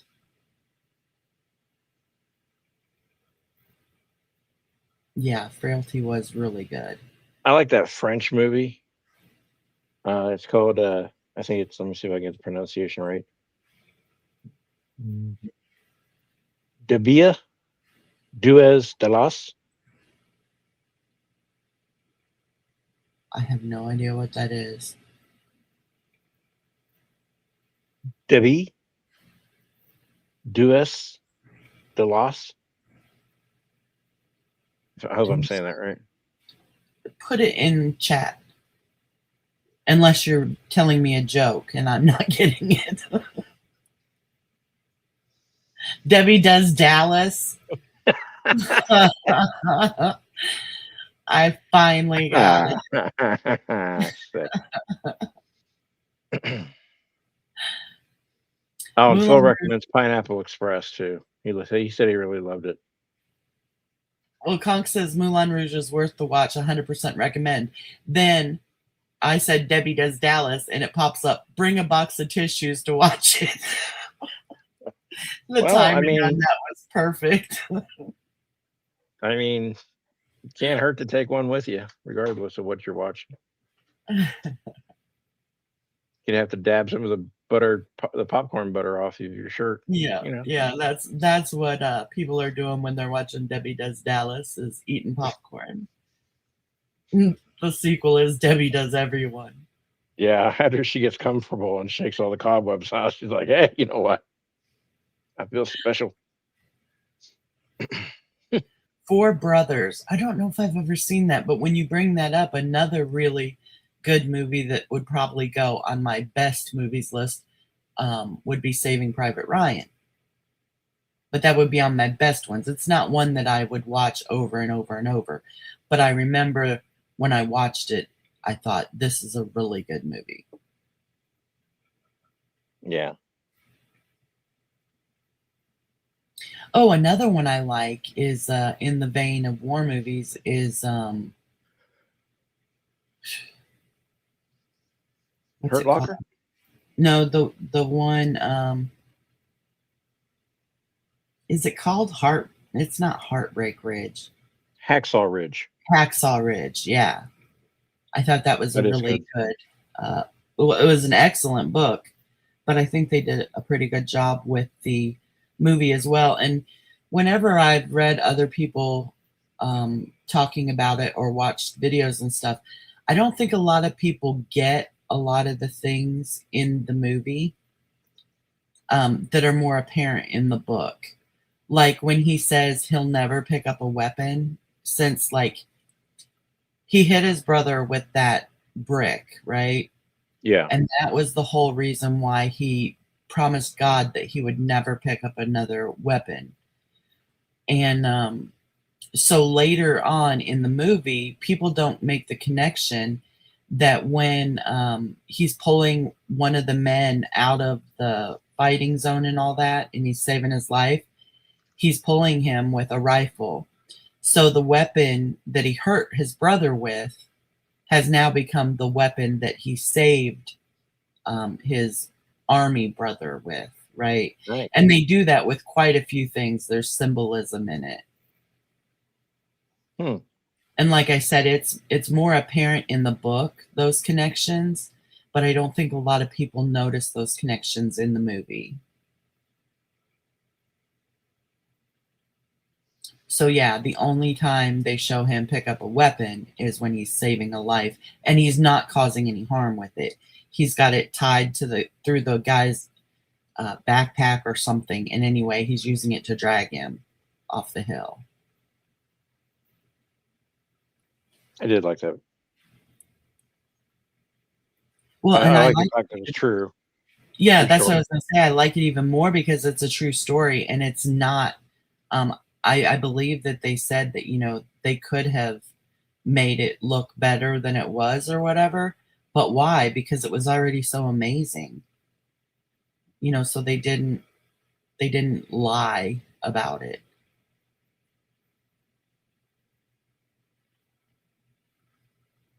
You had to flip the DVD over for the last half?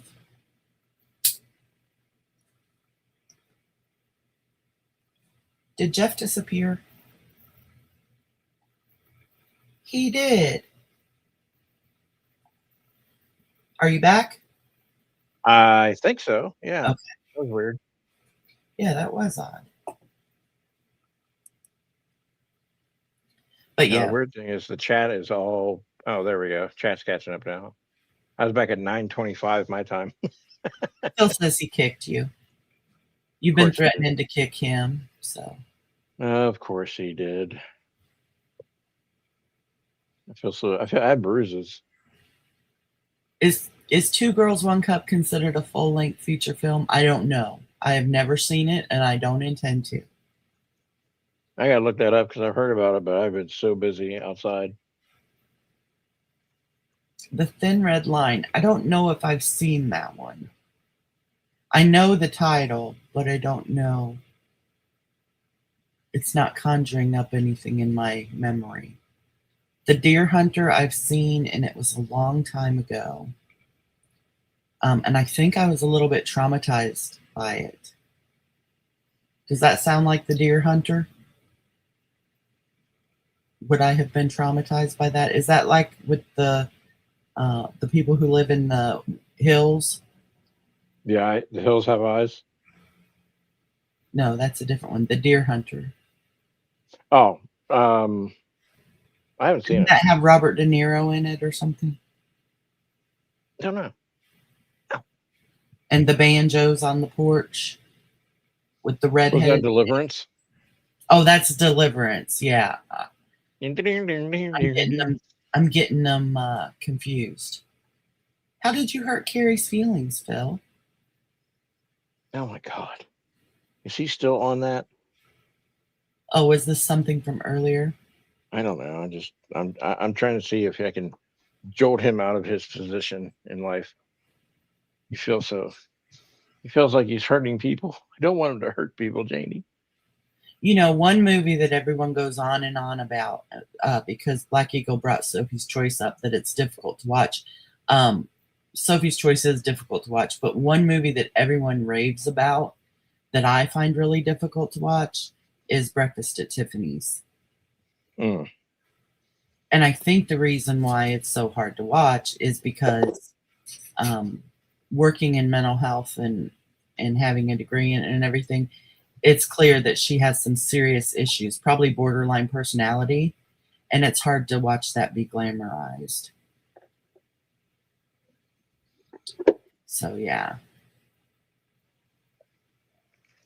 It probably would be weird for certain professions to watch movies around that, their particular skill set or wheelhouse. Oh my God, Laura, Barefoot in the Park. Which version is your favorite? My favorite is Robert Redford, Jane Fonda. Love it. I am a huge Neil Simon fan. I have read every single one of his screenplays. I have watched every single one of his plays that are available to watch. I have watched every single one of those movies that has been made from a play. Love them. The Odd Couple, excellent. Barefoot in the Park, excellent. What are some of the other ones? The Out of Towners, excellent.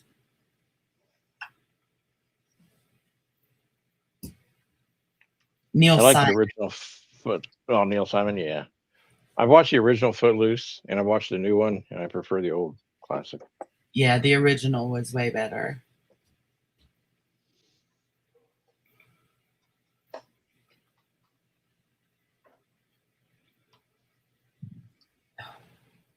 A Star is Born is good.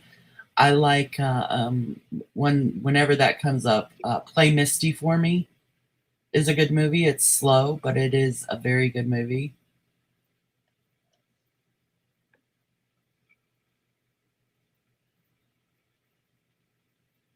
Rear Window, of course, is an excellent movie. So there's a lot of them I could put in best movies, even though they may not be my favorites.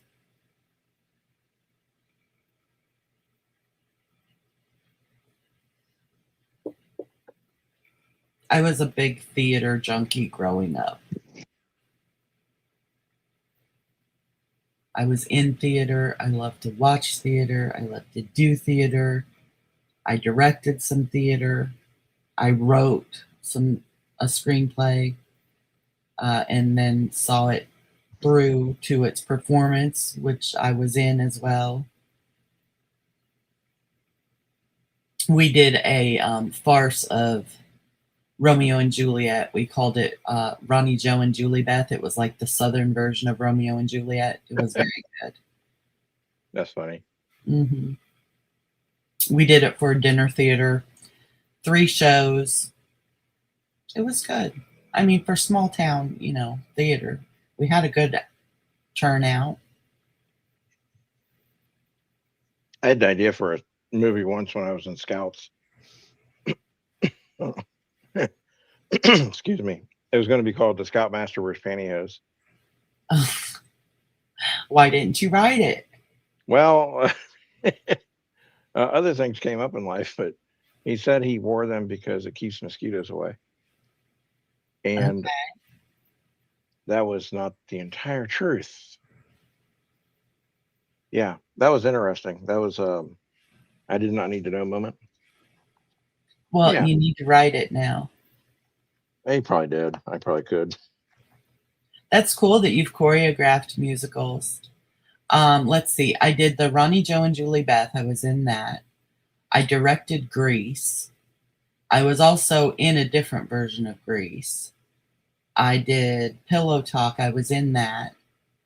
I was production manager, stage manager for Joseph and the Amazing Technicolor Dreamcoat. Gosh, what else have I done? I can't think of the Nutcracker Suite, but I was very young during that. But I was in it. I used to love theater, and until my brain started going on vacations without me at any given time, I was pretty confident in my abilities. But once you've forgotten a line, that becomes like a complete panic that it's going to happen again. Whether it does or not, you're going to psych yourself out and it's going to happen again. So I just had to stop. I did other things, but I had to stop doing the parts.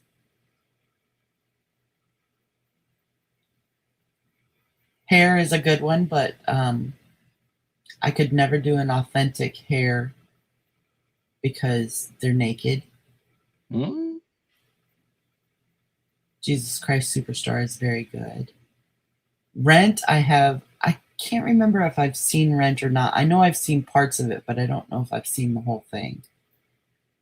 Probably my favorite theater performance is, and you can find it here on YouTube if you want to watch it, is, God, see, my brain's doing it right now. It's got Bernadette Peters in it, and they made a movie out of it not too long ago. What is the name of it? It's like all the fairy tales. One of them is based on Sunday in the Park. No, that's a good one though too. But that's Into the Woods. Into the Woods. Yes, that's probably one of my favorites. Might be my actual favorite. And the Bernadette Peters version is excellent. The movie was okay. They stayed kind of close to it, but there's just so much you lose when it's not a theatrical performance. But I love the music in it.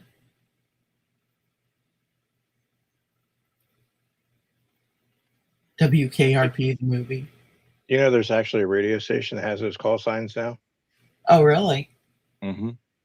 Guy called the FCC. He needed a call sign. He needed to get a sign. He goes, "Do you have WKRP?" And she looks and she goes, "Congratulations, you're the station owner of WKRP." I would have never tried. I figured someone took it, or it was blacklisted or something. Right. But they're not in Cincinnati. I think Chicago. Chicago. Let me look that up.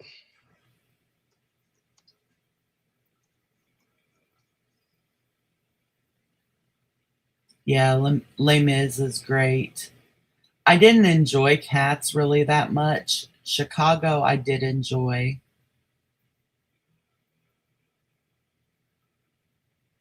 I like the music from Cats, but I didn't really enjoy the production.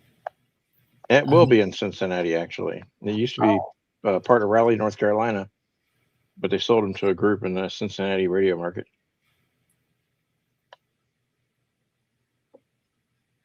Cool. And I really liked who's the demon barber of Fleet Street again? I can't think of the name of it. Johnny Depp played the part when they made the movie. Edward Scissorhands? No, Sweeney Todd. Sweeney Todd, yes. I love that one. But believe it or not, as gory as it was in the movie, the theatrical versions of it I've seen were actually way more gory. Maybe because you're there watching it, right there in front of you. But yeah, it was a little shocking how realistic some of those theatrical versions could be.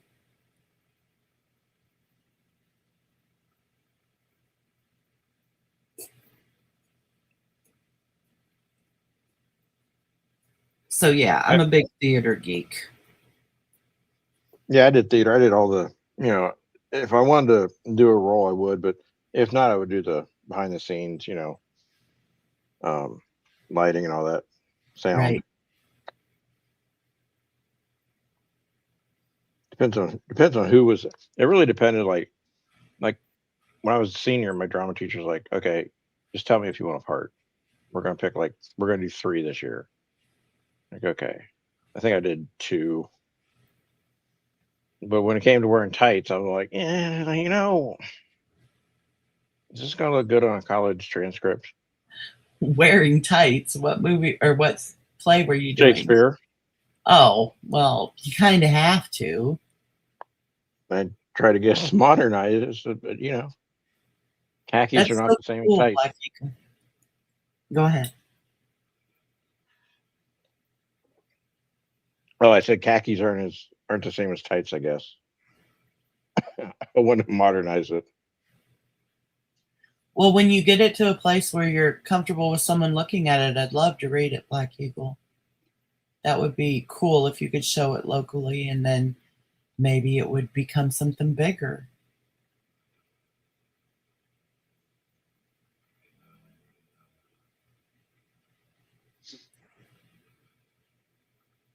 My favorite line in the Ronnie, Joe, and Julie Beth that we did, in my character, my favorite line that I had to say was, "She called me a fat stripper from Oklahoma."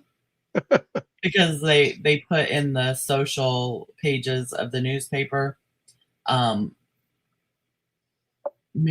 he married oh gosh, what was it? Anyway, there were typos, and so it said something striper from Oklahoma. Oh. Oh God, now I can't think of what the line was. But that was my favorite thing that I got to say.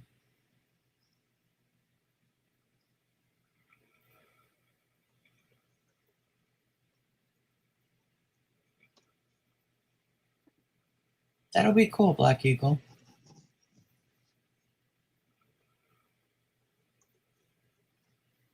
I liked learning lines.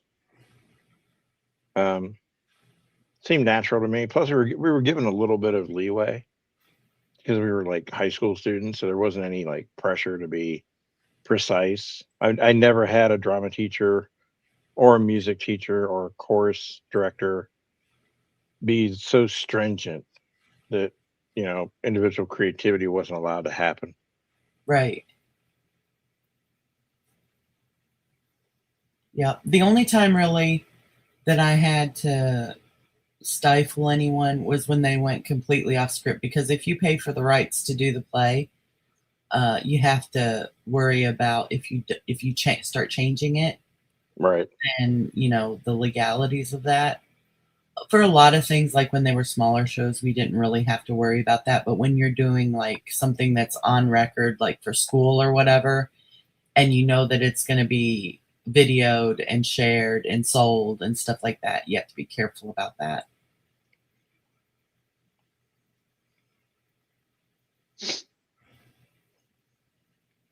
We did a play called All American in eighth grade. Yeah, 8th grade, and I had a solo, and it wasn't high production or anything, but it was basically just focusing on the singing, the music, and that went over way better than I thought it was going to. We struggled for many weeks practicing. People just couldn't get their timing right to come up to the microphone, and somehow we did one Saturday practice before the Thursday live performance, and we finally started nailing it. I was like, thank God. People aggravate me when they can't focus. After 6 weeks of practice, you should be somewhere other than, first step. Right. Definitely. Yeah, that's why it was such a panic when I started having brain farts. Because I know it, and that's the frustration of it. And like I said, you psych yourself out so much that even if you don't forget it, you're going to forget it. Right.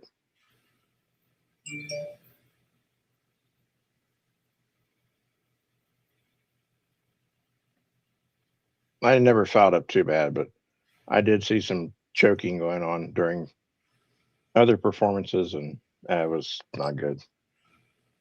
Yeah. I never extended myself too much. Like I never challenged myself because I didn't want to mess up. So I picked roles and tried out for roles that I knew I could get with minimal effort. Well, another thing I had a hard time with in theater is the attention.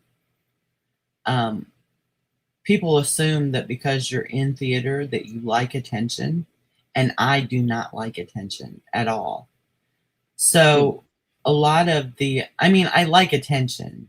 Like when I say something, I want people to pay attention to it or whatever. Right. But I'm not one of those people who likes to be like in the spotlight all the time. And so most theater groups are pretty tight knit, and they get together a lot after the show and meet with people. And I could not do that. I hated that. I was like, I don't know. It just kind of like when I go to work, I go to work. And after work, I'm not meeting up with people from work because I'm not working anymore. Right. Right. There's boundaries. So, yeah. And it was just very odd for me sometimes. We would meet, like, there'd be groups of us who had to practice our lines. We would meet at each other's houses or whatnot. It always seemed more social than like practice work. So I'm still in the work mode, and they're like, check out my guitar, let's play video games. I'm like, didn't we come here? Like, I could do this shit at home. Like, didn't we come here to do like practice so we're not suck? When it comes time for the performance, like, yeah, we'll get it. Don't worry, relax. I'm like, Hi, Scout. Thank you for subscribing and coming in to see us. Yeah, I was a lot the same way. Like, if we're meeting to practice, I'm here to practice. I'm not here to order pizza and sit around and watch movies or, whatever. I don't know. If you tell me we're going to do both, my mind can accept that and like prepare for it. Like, cool, we're going to do a little hang out, then we're going to practice, and we'll probably do some hanging out, and on home, where do we go? Yeah. I can handle that. Yep. Don't promise me a good time. Outside of things like that, I was a pretty quiet person. I always have been. You wouldn't know it from how I am on here because I talk over you, so I'm always talking. But in general, when I'm done talking, I'm a really quiet person. And so people would be surprised when I would be so quiet in social situations and stuff. And I don't know, I guess I'm not the norm for theater kids, the real outgoing people,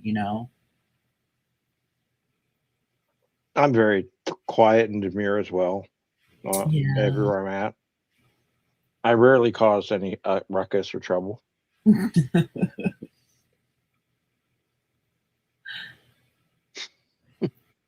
Conklin was forced to wear a rabbit costume that his mom made in a play.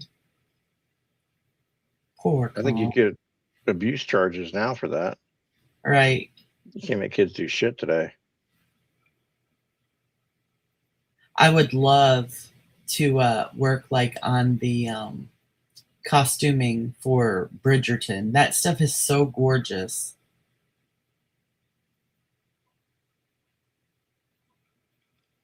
Those people don't get the credit or the pay they deserve. No, they don't. You're basically clothing the movie. Hmm. Yeah, I've been donating all my wigs and things like that to the high school theater department because I know how hard that stuff is to come by for, especially high school theaters. You know. Yeah.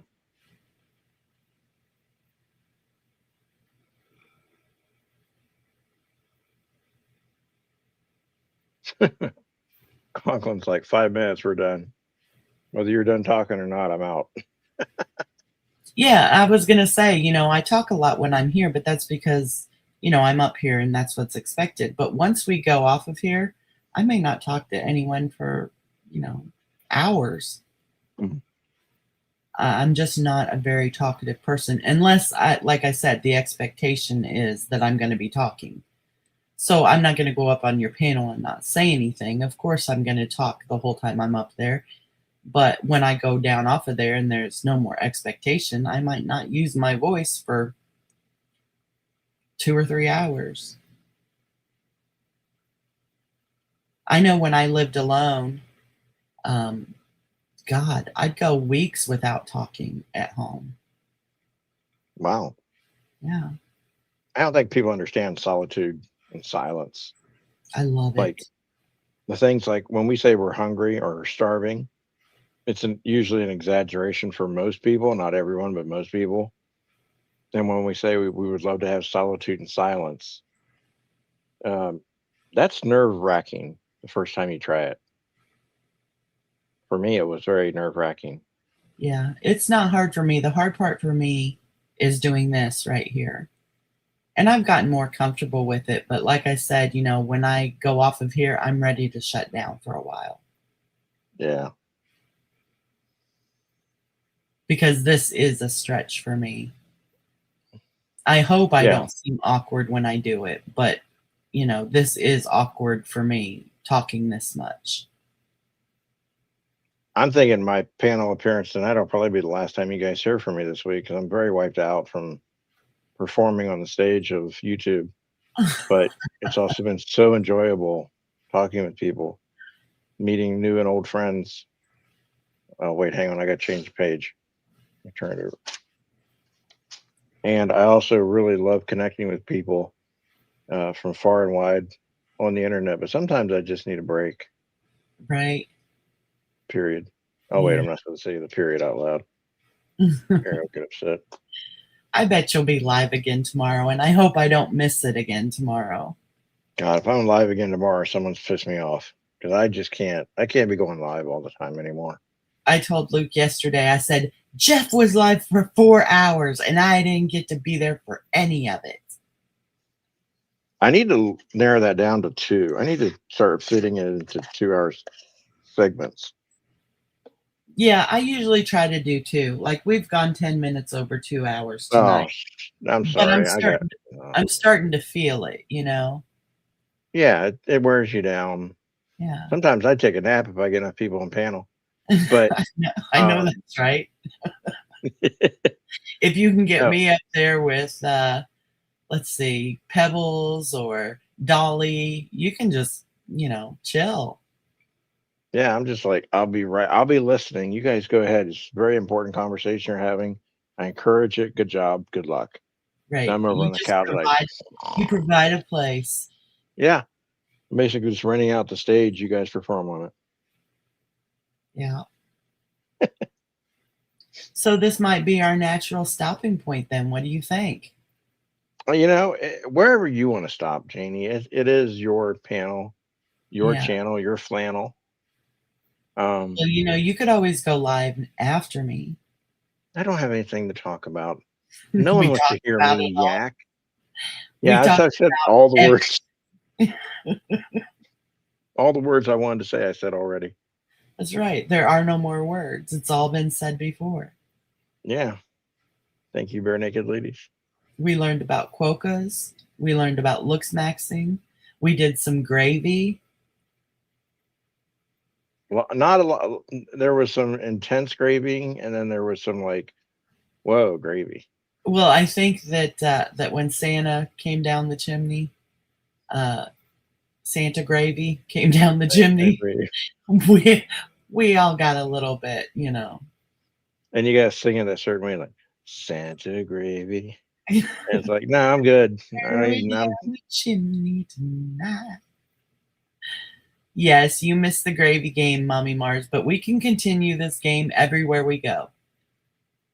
Jeff will allow it in his chat, I'm sure. If someone comes up with one, just put it in there out of nowhere.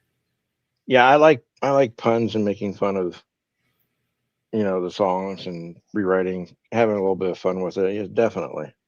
Hey, Seaglass, it's good to see you. You know what I say? I say, ooh, gravy, gravy, it's a wild one. And Gravy, I'ma want you. Gravy, I'ma need you. Gravy. It's gravy. Hello, gravy. Seaglass, hello, good night.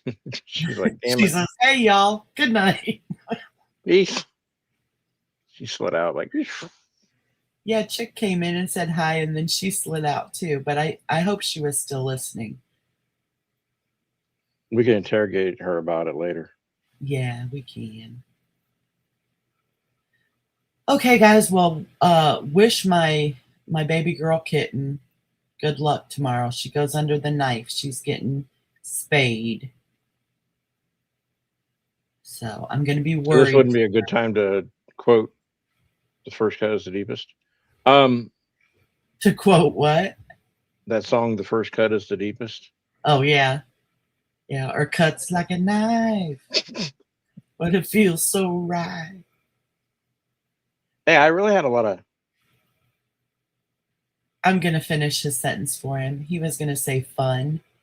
He had so much fun that he's putting a check in the mail for $3 million to me for providing him with the place to have such a great time. Thank you for the prayers for my fur baby. I'll let you all know how she's doing when she gets home. And I think they're supposed to keep her most of the day. We get to pick her up at 5. So 3 million. That's right. You having my gravy. What a wonderful way to say how much you love me. Better not have my gravy. That's my gravy. All right, guys. Well, I have had fun. Thank you for coming in and playing my reindeer games with me. Thank you, Jeff, for coming up and having fun with me. Thank you, Freddie, for coming up on panel and speaking with us. And thank you, Twisted Art Lady, for sharing some time on the panel with us. I couldn't think of a better way to spend my Tuesday nights than with you lovely people. And hopefully Jeff will go live tomorrow and I won't miss it. If he does or if he doesn't, either way, I will see you around. And remember that you are important, you matter, and you are loved. And I love you. Have a good night. Mwah.